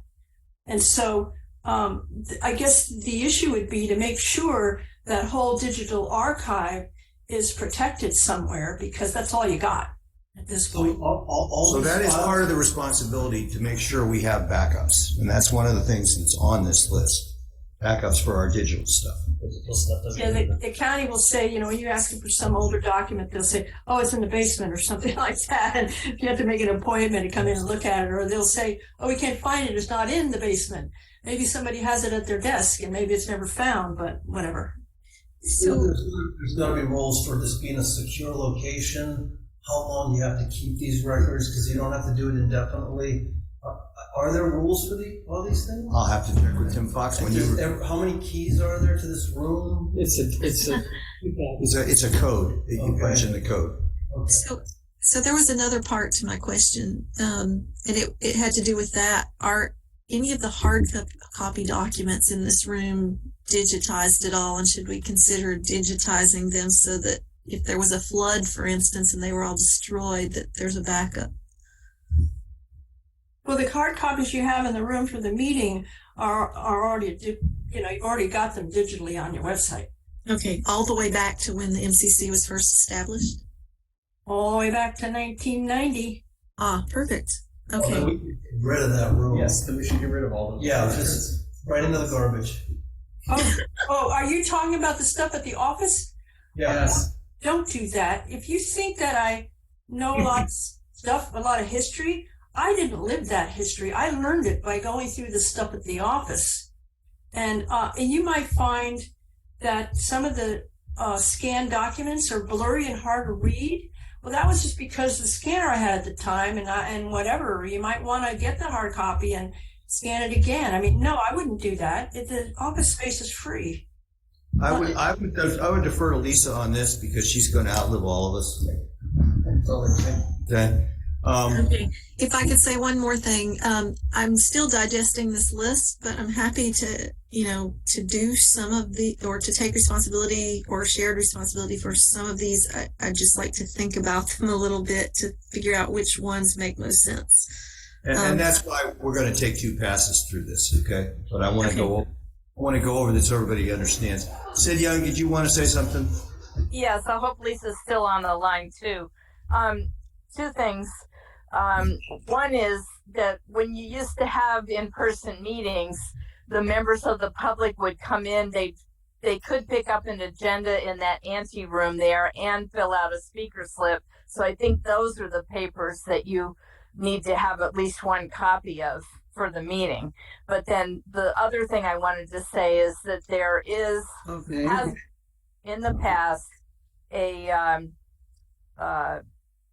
group of MCC members, and I think Lisa was one of them, that used to pick up trash in Moss Beach, and it still says that the Highway 1 there is cleaned by the MCC, Midcoast Community Council, but Barbara and I were planning to be on the MCC and take that up again, but I don't know if you guys have decided you didn't want to do it or what, but maybe Lisa knows a little bit more about it.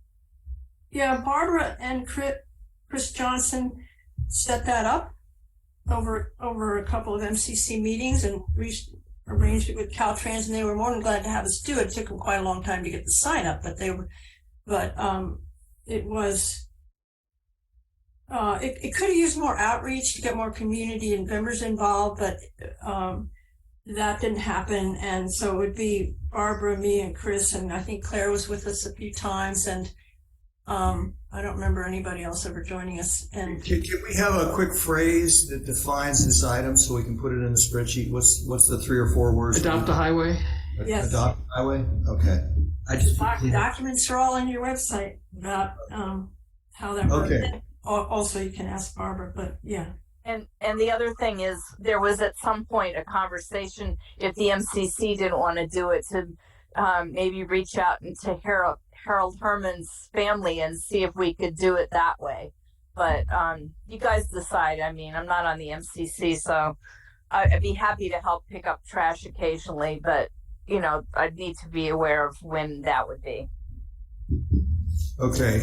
Kimberly, you had something to say? Or just to add on to that, I think I recall Chris saying that you had to coordinate the cleanup with Caltrans, and that part of the problem with setting it up was that Caltrans wasn't always responsive. So that might be something to find out. Barbara's the only one that had direct contact with them, and so basically they provided the pickers and some bags and the helmet. You had to wear a helmet and a vest, and then you would tell them when you had done the work so they could come and pick up the bags, because you just leave the bags along the road. I think we still have a lot of the hardware that went with this in the office. Yeah, whatever you have, it would be at the office. Okay. If we could move on. The next issue is what I would call external relationship management, and this section says government bodies whose actions may impact the Midcoast, and this stuff is also important. This is a coverage issue. Dave used to cover the Board of Supervisors. I hear Ann's already doing that. Can I just add something here? To what? To this topic? That when we talk about these different other agencies, other groups and whatnot, it doesn't mean you have to go to all the meetings. It means you have to at least review the agenda. You have to keep abreast of what current topics and controversies and projects are coming up, and share them with the council as needed. It's not like you have to go to every single meeting. Right. I should have made that clarification. So the question is, who will essentially monitor what's going on at the Board of Supervisors? Okay. I volunteer. All right. So we have Ann. And then the Planning Commission. It can't be Lisa because she's on it. I read the agendas. So wait a minute, what was that last one? What did Anne? Ann volunteered to be on the Board of Supervisors relationship Okay. monitoring.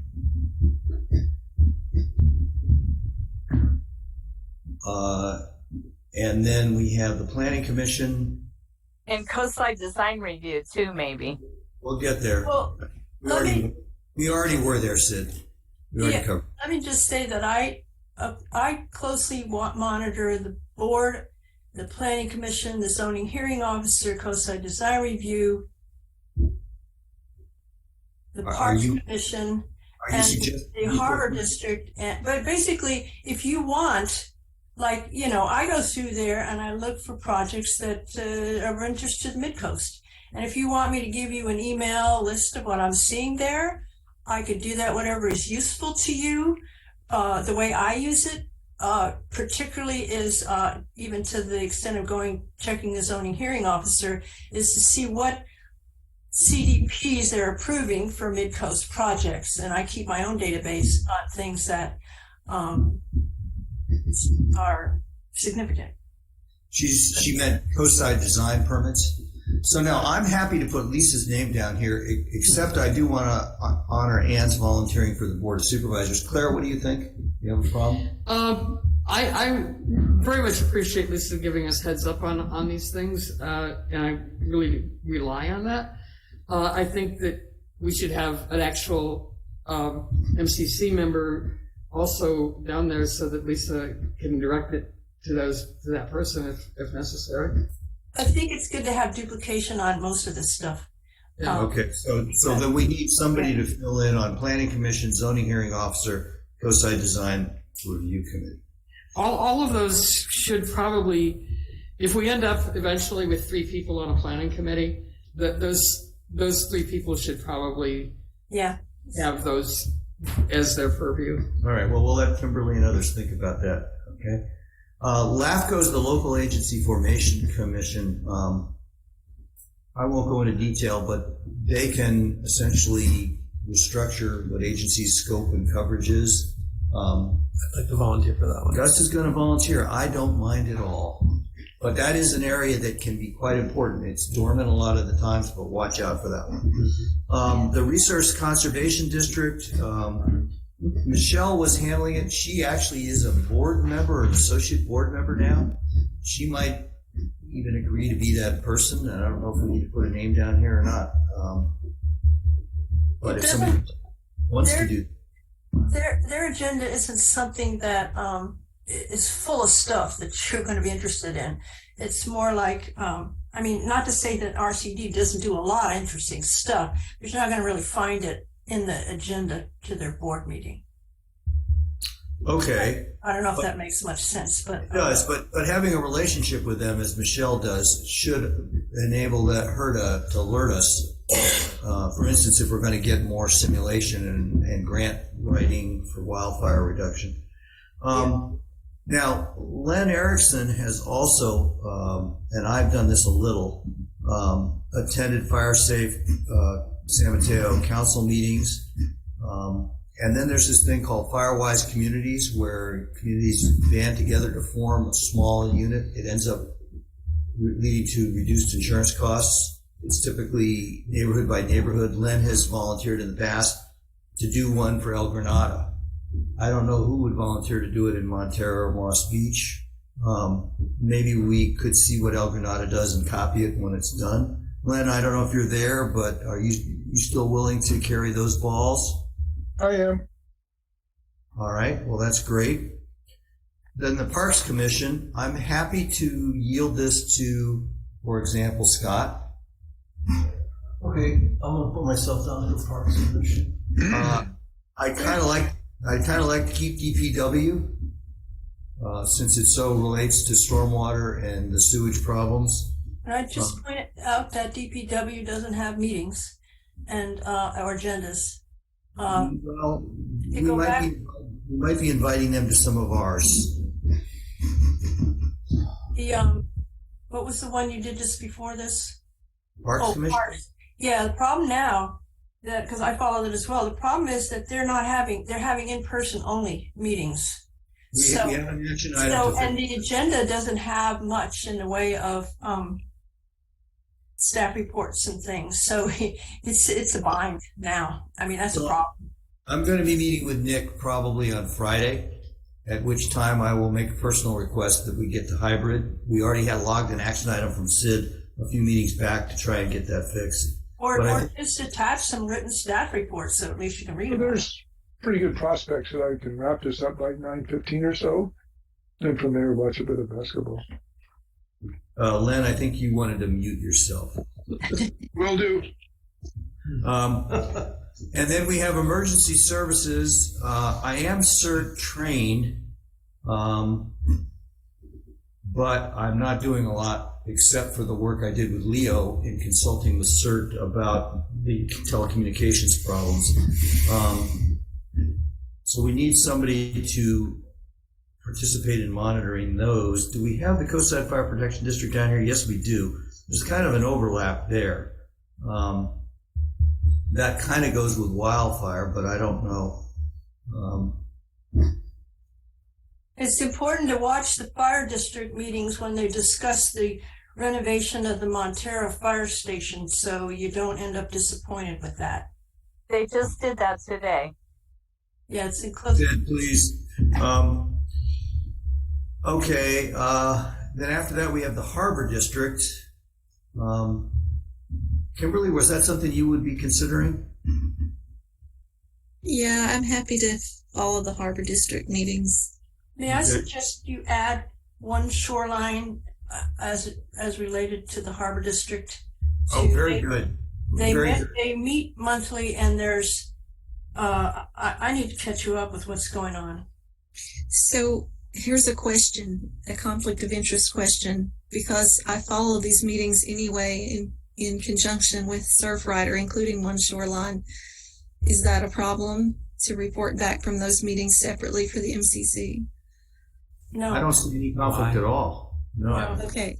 You don't have a financial interest, then there's not a problem. Okay, I'm happy to do that then, because I attend those meetings anyway. So Harbor District and what was the? We're gonna add one shoreline. One shoreline. It's all Yeah, one word. I'll explain it. I have met with them, by the way, in conjunction with the stormwater problems, but that's another update. One Shoreline is the flood and sea level rise resiliency district. Okay. Sewer Authority Midcoast, I'm happy to keep that. Coastside Fire Protection, we should have that with the person who does emergency services. Len, is this something you have an interest in or not? I found that it's, given the other things I'm doing, it's interesting. It's useful to follow that too. Okay, so we could put Len down there. The school district, I've gotten involved with them as part of studying our infrastructure deficits. And Sonia, I can't remember her last name. She's the president of the governing board. And Sean McFetteridge and I have met. And we're going to work on an article and then a presentation on the funding challenges that Cabrillo faces and the infrastructure requirements there. Long term, I'm happy to give this to somebody else. Okay, Gus, because you're an education kind of guy. So we'll put Gus down for a Cabrillo Unified School District. Coastside County Water District, I'm happy to keep that, but if somebody following Half Moon Bay wants to do that, also raise your hand. GCSD, and I assume the Parks Advisory Committee is there. GCSD, right? There's two parts to this, Greg. You should consider the Parks Advisory Committee, which is working on the Burnham Park, etc., is almost, it's a separate effort, but GCSD is the sanitary, etc. district. You might want to keep that with MWSD for tracking those and have a relationship there. I do have a relationship with GCSD, so I'm happy to keep the sewer part. Len, are you saying you would be happy to do the Parks Advisory or what? For other things I'm doing, I'm happy to start out there. It'd be good to have somebody else on the council who wanted to join that if they wanted to. What about Scott? He's Scott, Scott is GCSD. He lives near there. Yeah. UCSD Parks Advisory? Yeah. Okay, great. Caltrans District 4. Now, that's a big one Len has been That on. was a specific one there. So basically, over the last 3 years, Michelle and I have been recognized as sort of people in contact with Caltrans at a fairly high level. And so, I plan to continue that, but it would be important for somebody on the MCC to sort of join in that effort and get recognition with those people. So I think you should. I should do that because I'm on the transportation. Okay, and Authority Gus should Council. be the guy because he's on it. Can you hear Gus when he talks, people? I can hear him. Okay, good. So let's put Gus down for that. It's a natural for what he's already doing on Transportation Advisory Council. Is that what it's called? No, this is just Caltrans itself, and that, Yeah, but we'll add I Gus. can work with Gus to cover it. Yeah. Right. I'd like to be on there as well. All right, Dan. Yeah, I know you have a strong interest in transportation. I'm happy to continue to follow MWSD. I'm going to do it anyway because I live in Montero, so there's no reason for anybody else. But you can join me. Half Moon Bay City Council. Claire and I have tried to cover that. Claire, I think you have a problem attending the council meetings. Yeah, I'm happy to deal with Half Moon Bay as an entity, but I can't go to the city council. So, Gus, you just raise your hand again? Yeah, I can't attend all of those meetings, but I can attend some of them. Well, I so can you certainly and I can follow split the, it. yeah. All right. We are part of their meetings once a month. Yeah, I think that's the most important relationship, one of the biggest ones on this spreadsheet. I'd like to work with, like, maneuvering us to do joint projects and stuff like that. Right. Right. Well, and you'll hear we may have a joint telecommunications project in the offing, depending on Half Moon Bay's reaction. So, I think the chair of the MCC plus a focused person, in this case Gus, should always be assigned to Half Moon Bay. It's worth having two people. Well, we just said 3 people. Well, you too, Claire. Yeah. Claire's 3. Okay. What about the Half Moon Bay Planning Commission? That's part of the whole thing. That's part of your interest, Claire. Gus, yours too, or not? I think not so much the planning commission. I think Claire's handling. So we'll leave it for Claire for now. Pacifica City Council. Did I put this on here? I have relationships in Pacifica. I know 70 or 100 people up there, including council members. So I'm happy to have that. There's not a lot that goes on there, but there are issues with evacuation and wildfire across Montero Mountain. And I think we're going to get an ally when we come to start talking about raising funding for stormwater in Pacifica. So I'll keep that. California Coastal Commission, I'm thinking Kimberly. Well, so that's another area where we work with them at a policy and when issues come to them, but it's also good to have a talking relationship with a lead person there, which I do. So it'd be good to have another person from the MCC join in that communication. Yeah, and that's true, Len, because this overlaps transportation issues in Caltrans that you're already interested in. Kimberly, please consider that going forward. I'm happy to do that. I was going to say that I could also serve as a backup for the others, the H&B and Pacifica. Okay. If you needed that. Yeah, sure. Yes. Of course you're involved in what's going on in Pacifica. CCAG, I didn't even know what this was. But I now have a relationship with at least one of the people there, and we might get some help on stormwater. But this is a pretty big entity, and I'm only dealing with a piece of it. Gus? Yeah. Okay, that's a pretty important group. So we'll put Gus on CCAG. Hold on. Can you go back a second? Let me see that. Okay, cool. Now, Gus, just as he's mentioned, is also it's a related body, but the San Mateo County Transit Authority, where he's on the advisory committee, but independent of him having that particular role, he's in a position to track it as well. But we may not always have somebody on the advisory committee. For CCAG, that's, as I said, the cities, but it would be good to work with the supervisor's office, to give us a bit better visibility there beyond just the relationship you developed, Greg. Well, Gus has raised his hand. And Gus, yeah, okay. That was good for Gus. Yeah, that seems like a good fit. Yeah. Samtrans, I should probably also do that. I mean, Yeah, Samtrans should be Gus too. The authority meetings are actually in the Samtrans building, so Okay, good. I know those guys already. Regional Water Quality Control Board, I already have some contacts there.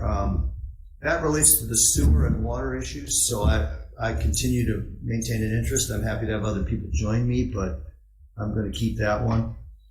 The Half Moon Bay Airport in the county, well, you know, Michelle was in here. I'd be happy to hand this off to somebody else. I think you're aware that the lead issue it's on the rails, but it's not finished.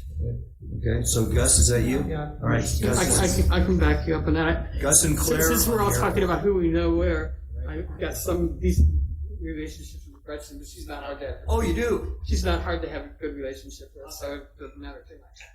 Okay. Other infrastructure and support. These are details. I don't know. I don't have a lot of thoughts on this, but there's Adopt a Highway down there on item 17 or I-7. So did we say who that Adopt a Highway was? Yeah, we talked about it earlier.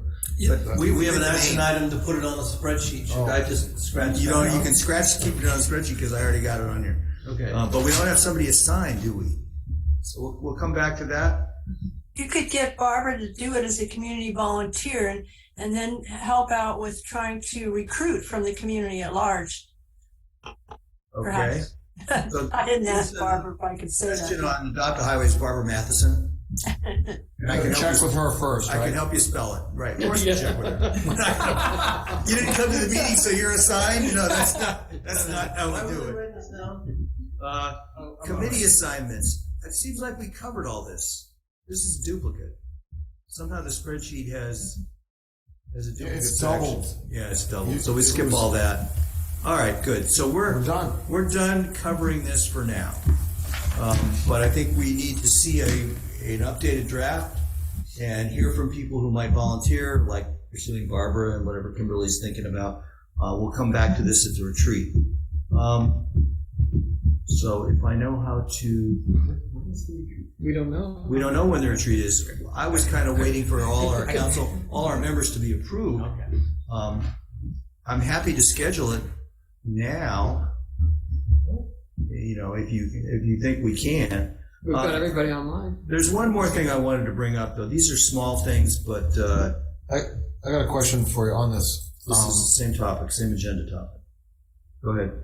Have you talked to Ray Miller's office as far as setting up that these that this will be voted on at the board of supervisors meeting?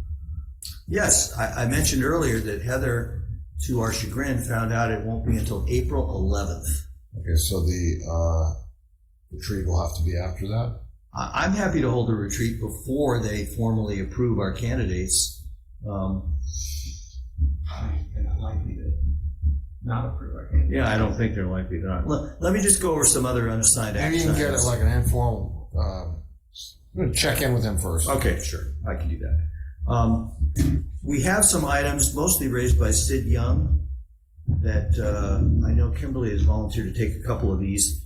I shared my screen. We need a member of the MCC to be on the Half Moon Bay Safe Parking Site Selection Committee. That's that homeless initiative. That's me. That's Claire. Write a letter to the Parks Commission to establish a hybrid meeting. I will either do that or get Nick to agree to it in person, so that's me. MCC presence at the Planning Commission meetings. Explain to me the reason for this. Lisa is already there and can communicate what's going on. Yeah, I don't think that's necessary. I don't think it's necessary. Ask for a Midcoast Community Council member to be on the Emergency Evacuation Committee. Well, that does make sense. Okay. We have an open item. Who's going to handle some of the emergency stuff, so we can come back to that. But this would be related to that. I should add a line item to the spreadsheet for this Emergency Evacuation Committee. And then Who organizes that committee? I will have to talk to Cosgrave. I don't know. And then write a letter to the Harbor District to change the meeting times. Can you hold on? Can you scroll down a second? Scroll back. Yeah. Hold on. So, okay. Sid might remind us what the problem with the Harbor District meeting times are. It's during the day, They're in the daytime, not nighttime. and we want nighttime. Who wants to write that letter? Dan, you care about it? Yes, I do. Okay. You'd have to bring it back to the council before you send it. Well, he could write an email on his own as a council member, but if he wants a council endorsed letter, then you have to bring it back here for a vote. Obviously, but it's important. But when we take action on it, I think you're rushing so many things. I think that there's another way to handle that, and Well, if you write a letter saying, hey, can you change your times? And they say, we can't because we work from 9 to 5 and we're not staying late. We'll know that they can't do it, right? Well, they used or to. something like that. They used to have, it's always been in the evening. They intentionally changed it to the middle of the day,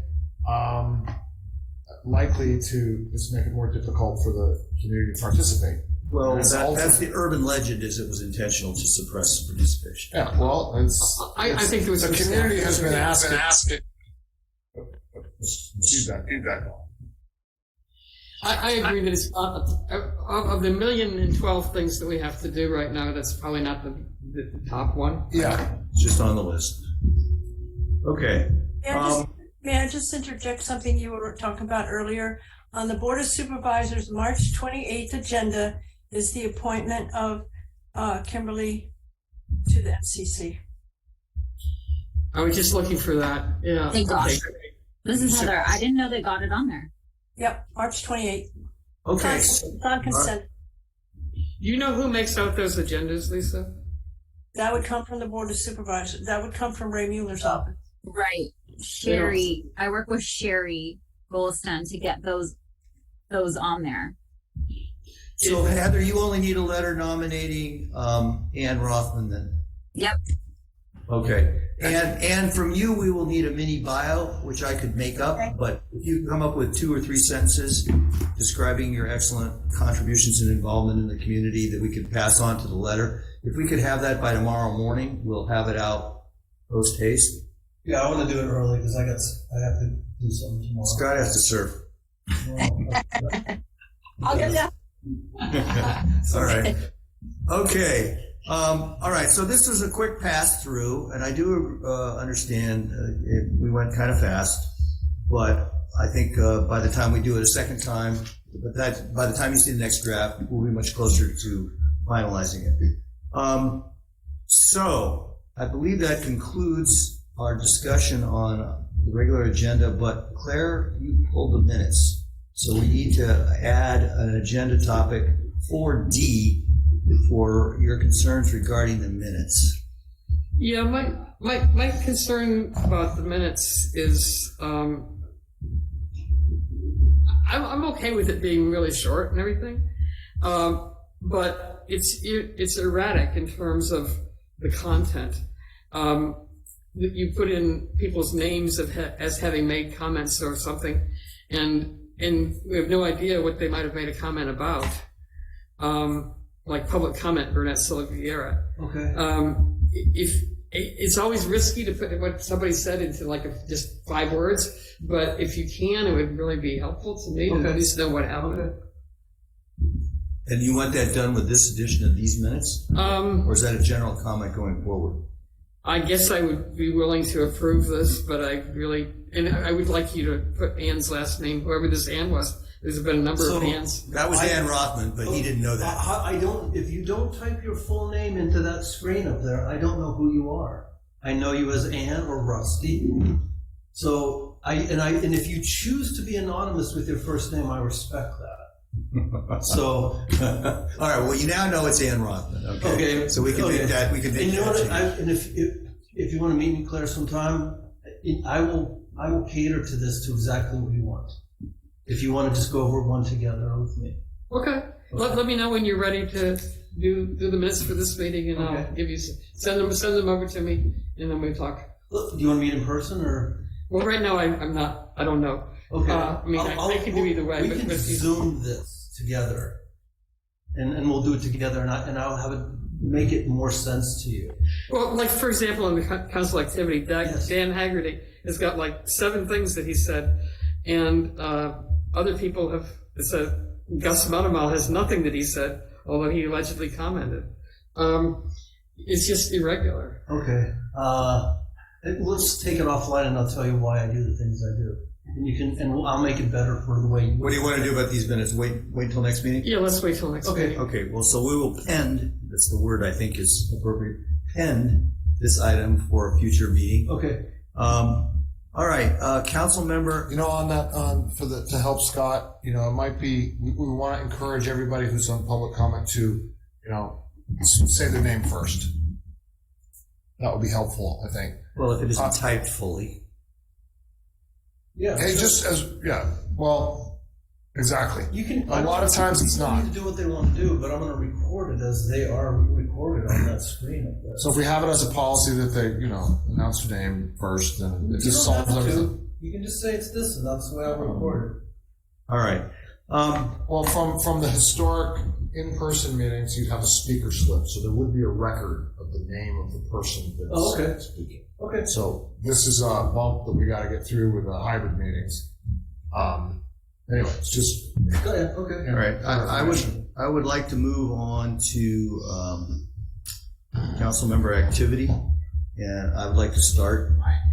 I can't begin to tell you all the things I'm working on, but let me just try. I'm working with a firm that CCAG pointed me to that is a venture out of Stanford that does modeling for sea level rise and flooding. You may recall we did simulation as part of the study we did in El Granado with the RCD, and it led to grant for money. Where's the feedback coming from? I can't tell you that. Somebody's... Okay. It could be some of the participants I haven't muted. So anyway, I found this firm. I'm going to meet with them tomorrow. We're going to go tour the area so they can see some of the stormwater issues, and I'm going to prime them for a presentation. Depending on what I learn from DPW planning and One Shoreline, all of whom I've already talked to, we might be talking about a new extended management process for the development of stormwater solutions on the coast. Okay. In other words, the trade-off between the money you spend and the risk you're mitigating can be simulated. Okay. The priority areas can be potentially identified. SAM is already doing a little bit of this with respect to Torcidos Creek, but they're not including the groundwater I&I from Half Moon Bay, and they certainly don't include the flooding that occurs on Carlos Street every time we have a storm, etc. So I'm doing that. I've also found that the firm that did the wildfire simulation as part of the RCD study has a product which could be used by the county to do the same kind of trade-off analysis. How much money do you invest in what forms of fuel reduction, mitigation, and what the payoff is. It has the prospect of being a new best practice in wildfire fuel reduction and management. So at some point, I hope to bring that firm present with a description of what they do and involve the county and the people who are in charge of managing wildfire at the county to understand that. Been doing a bunch of stuff on stormwater. I'll tell you more about that later, but I just mentioned one of the things. And then I had prepared a presentation for, I'm going to see if I can share the screen on this. Oh, no.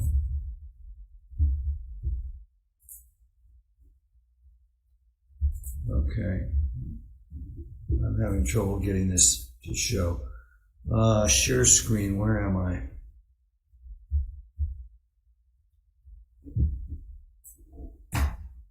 Sorry.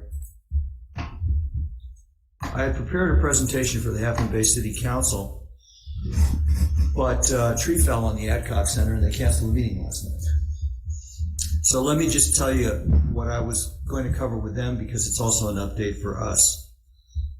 Thanks to feedback from several of you, including Kimberly, I've identified 10 areas in what Ray Mueller sometimes called coastal, sometimes calls coastside, Resilient Infrastructure Strategic Plan, CRISP. And you may remember a few meetings back, I I created a spreadsheet just with stuff that I had picked up along the way about the deficits in funding reserves. For instance, Half Moon Bay has over $10 million in their stormwater capital improvement plan that isn't funded. Sid pointed that out to me. All the money that we need to do stuff, or that we should have to have reserves to replenish assets that we don't have. In just the first 5 items, there's $427 million. Okay, and I'm sure that's not even complete. On telecommunications, we just had that work group led by Leo Gomez, right? And I'll talk about the report separately. I don't have the money for that down. And then we have issues like power, which is kind of a sensitive topic for me and Kimberly and others. And then we have the issue of healthcare, which was raised by Chris Johnson. We don't have a hospital around here. Then there's transportation, and there's a ton of things there, but many are Caltrans related. And then we have the harbor and shoreline issues. So my hope would be that we have a work group for every one of these things, and then we prepare a report and make requests that make sense. Obviously, different people will pay for different stuff. Caltrans will pay for some stuff, Half Moon Bay will pay for some stuff, the county will pay for some stuff. We don't know where it's all going to get funded. There'll be grants. But we need, as I said before, assessment of these critical infrastructure requirements. We need those priced and we need them funded. Telecommunications, we already have a draft on, which I'll talk about in a minute. I'm working with the school district now, okay? And so Gus, I'll clue you in on that. And I expect to have a presentation from the school district here about what their needs are and the problems with the funding formula and what they would like to accomplish, okay? Half Moon Bay is involved in that. And I think I'll have an update for you on stormwater, at least a partial update on what we might do about stormwater, okay? Beyond that, it will depend on who volunteers to lead each of these work groups. I think Lynn has already indicated, an interest in continuing in wildfire and transportation, among other things. So we'll see how that goes. But here's what happened in the communications analysis we just did.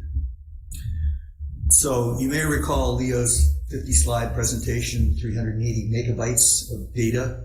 Well, we now have a work group report that runs, I can't remember Leo's, 40 pages. I mentioned the sizes of 29 megabytes and 380 megabytes on the screen because it's an indication of the contrast between a first world communication society and us.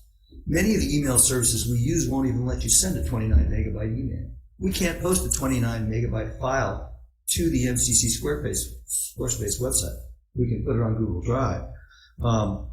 But people with real internet connectivity do this stuff in seconds or half a second, okay? What this report contains is a survey of all cell carriers in 29 locations from Montero to Moonridge and the performance of the cell carriers. Leo assessed the redundancy and backup by carrier and location. He measured the availability of the internet by carrier and location.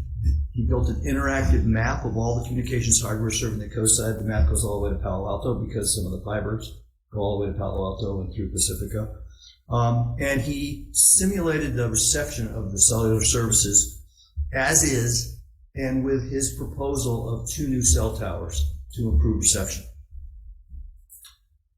And we found, as you heard, inadequate cell coverage and speed, low availability of modern internet, meaning fiber networks, unreliable transmission because of a lack of redundancy. Comcast keeps getting cut, for example, and the way they've designed their network. A lack of backup power, okay, both in internet providers and in cell towers. And then we just finished some meetings with the CERT people who are in charge of emergency communications. And God bless them, we've got a guy who's donated equipment and installed it on a rack on the top of Mount Terra Mountain, which is our major repeater station for the emergency communications. There's no government involvement at all. It's the initiative of this guy who's, what do you want to call him, a friendly gearhead or a tech-savvy guy who's just doing the good work. But there is a need to strengthen the antennas that are used by that emergency network. There's 2 of them. So that is one of the findings. There's dozens of recommendations, one of which is to form a community fiber network. Of course, we can try, and I know Ray has held meetings trying to do this, to push a string and get the oligopoly that services us to improve their service. right? We can try that. We should try that. But I found in working with Leo, there are hundreds of communities across this country that have already formed their local fiber networks on their own. Now, an egregious example is in Los Altos, where the connection charges range from $10,000 to $2,500 per home. That's Los Altos. But there are moderate-sized communities throughout Colorado and Utah that aren't anywhere near as rich as Los Altos. And they've all done this. And guess what happens? They end up spending less money and the service goes to a gigabit. A gigabit, right? Which is that 1,000 times or 100 times faster than I've got it in my home? Well, if we get Zuckerberg in that house, then maybe we'll yeah, maybe Zuckerberg will take care of it. So at any rate, I think I'm going to be meeting with, is it Friday or tomorrow? It might be tomorrow. With one of the local vendors, Usio.io, and I've got to talk to SonicNet about see if we can't find a partner who's already got a toe into the space doing DSL service that would be willing to help us get grants and actually form this community fiber network. And of course, we should involve Half Moon Bay in this. And that's why I was going to present it to Half Moon Bay. Because they have this concept you heard Harvey talking about building their businesses. Well, you're not going to attract very many businesses out here without having good service. Even work from home businesses. It's a pain in the butt. All right, so that's my update. Other council members have an update on their activities. Just so I was clear, so you're proposing to reach out to certain internet supplier companies local and to work on a little bit unclear exactly to obviously to increase the to see if they're interested in helping form a community fiber network so that we all have fiber connections to our house. Okay. Yeah. And the reason I might be interested, here's two reasons they'd be interested. One is they're probably going to go out of business if they continue to just be a DSL service. And those AT&T copper lines are being retired. Okay. The other thing is they could help us because they already have a service and installation capability, but we have to work to get funding and grants. I've got to learn how they've done it in Utah and Colorado and Massachusetts and all these other states. Yeah. It's just an exploratory conversation to say, got any background in doing this? Would you be interested in working with us? We're not going to get any cooperation from AT&T and Comcast, in my opinion. We can hope for it, we'll ask for it, but I don't want to wait for it.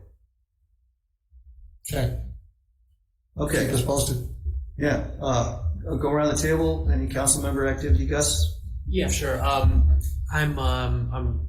trying to set up two different meetings that are kind of related on the same fundamental related topic. One is a former student of mine that heads the Asian Pacific Islander Council up in the city, and they work a lot with like issues of poverty and mental health in the Asian American community, which is obviously something that is now much more front and center for us here on the coast side. So I want to talk to her about like what kind of services they have, and can any of that come down here? And then I'm also trying to meet with the county's Department of Mental Health Services. It's a very reactive department, but I want to talk to them about like what kinds of proactive mental health services there are, and see about getting some of that down here so that we don't have a repeat of what we had happen in January. It's a fascinating topic. Yes. It goes back to Ronald Reagan. All right. Good work. Thank you. Anything else? Nope, that's all yet. Claire? I could probably back you up on some of that. Thanks. Until the pandemic, I worked for the county mental health. Oh. So I know a little bit about it. But yeah. I guess I should mention that I've been part of. I've been the Midcoast representative on the Half Moon Bay City and County coast side age friendly community thing, and I'm part of their healthcare subgroup and representing the MCC there. Although I haven't had anything to bring to the group because they're kind of slow, but it's something that I should make sure that I keep you all informed of and get direction on. But I've been meeting with them like twice a month. Did you say HMV City and County age-friendly community? Yeah. Okay. Before we get to Scott, were you done, Claire? Yeah. I see Leo raised his hands. Leo, you gotta correct me? Just slightly. I just wanted to add a slight bit of clarity to to the conversations with Cruise.io. So Cruise.io actually assisted the city of Santa Cruz with deploying their own community fiber.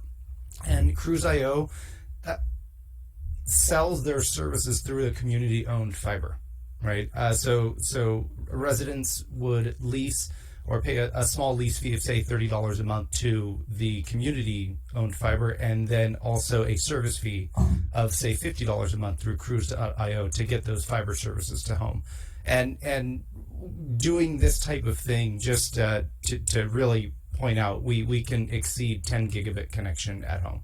It costs more, but we can go far beyond 1 gig.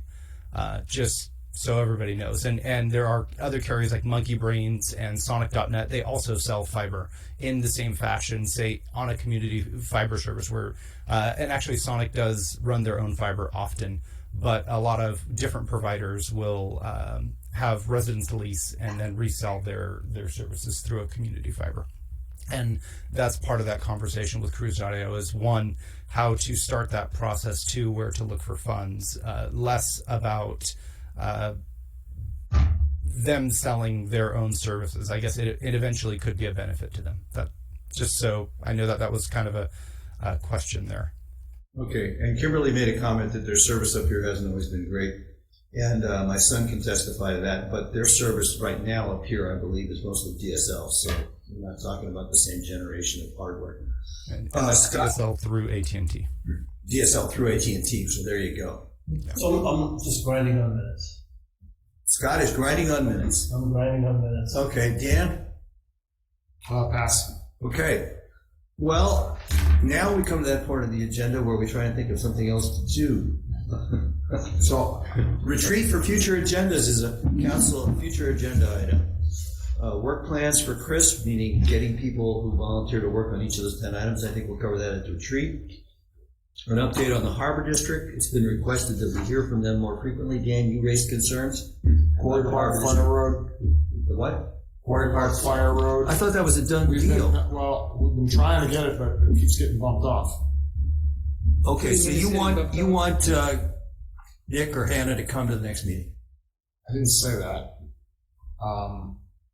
The letter that Gus developed was never approved.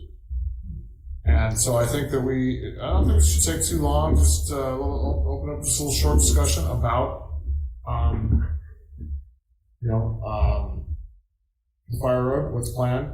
Okay, may I suggest that you and Gus be a subcommittee group to prepare this agenda item and get back to me on what you want? So it needs to happen fast. The last I heard from Hannah was it's going to go to the Planning Commission for approval. Does it need a CDP or just whatever permitting approval? So I've been trying to get it on, and so can we have it on the next week, next meeting? Yes. For certain? Sure. Okay. But you just got to give me the material that you want to cover. Okay, I'm not going to give it to you right now. Okay. I'm not going to give it to you right now. Me and Gus will talk. We'll connect, and possibly Scott. Say that again. Oh, regarding the Fire Road, I mean, you and I talked a little bit, and the three of us may. I don't know. I took Gus on the lap. I took you on the lap. It's Right. changed a lot since the last bit. More than half those trees are now down where they said they wanted to make it. Yeah. So. And Hannah said that we may get some drawings available. Are you still but connected? Yeah, your recording stopped. Yeah, my recording stopped. Recording in progress. I got disconnected, and I don't know what that did. See, once again, we might have lost the chat or the transcript history. Oh, the whole thing? Yeah, we got to figure out a way around this part. Yeah. It erased the entire history to. I just looked in the chat, and there's nothing in there. Oh, great. Now, I had saved the transcript before. It's still visible on our end, the ones that didn't get disconnected. Okay. Good. Well, that's good for what it's worth. All right, where were we? Lisa Ketchum wanted to make a comment about it. No, I was talking. Okay. So we're gonna, me and Gus or Scott, if you want to add anything. Yeah. We'll kind of, powwow together, and then we'll get back to it. Thank you. All right. All right. It has to just be the two of us, right? Otherwise it's a quorum. We can't do that. Right. Yeah. So it's just the two of us. Okay. And Kimberly, yes, I am recording, but I'm recording locally because only locally do you get the names and the timestamps on the transcript. So the cloud recording is PCTV's recorded. Okay. Lisa, you wanted to make a comment or a question?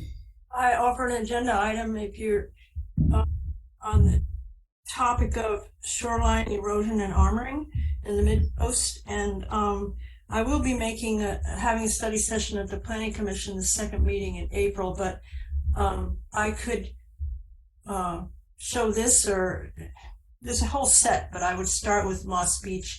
This is something I know you folks haven't been talking about, and I brought it up today at the Planning Commission long-range work plan because they have been ignoring the need for an LCP update to address sea level rise, and the Planning Commission gets these development projects before us where we are forced to review them with outdated standards, and it's demoralizing. And so I'm just trying to raise awareness. And so anytime that would be convenient at your meeting, if you're interested, I have PowerPoints. Okay. So as an agenda item, what should I call this? Shoreline erosion and armoring. Okay. And I'm guessing Kimberly would work with Lisa on this. I've got the PowerPoints already. Okay, well, we need a sponsor who's a council member. I'll sponsor it, I guess. Claire would sponsor. Okay. Provisionally, the next meeting. Sure. Okay. Thanks for volunteering that, Lisa. Presumably, we would want a letter from the MCC to the. No. It can be informational in the discussion. I think that would be a good way to start off because I don't think you guys have discussed this in recent times. And like I say, for time reasons, I might want to limit it to the one on Moss Beach, but I do have one for Montero Beach alone because there's so much to say about it. And then there's one that's older, kind of dated, about Princeton Shoreline. And then there's the one I did for at the time, the Marauder Road Bridge was all in the news, and it's on Surfers Beach and Miramar. But a portion of that. It might be too much to do them all at one meeting. Okay, well, we'll leave it to you and Claire and whoever else, one other member could be involved in dicing this out and segmenting it into our agenda plan. I think that's enough. I don't know what the rest of the council thinks. Claire? This is separate. I got a text message from Katarina addressed to you. So I'll read it. I don't know. Is it embarrassing? Well, does it matter now?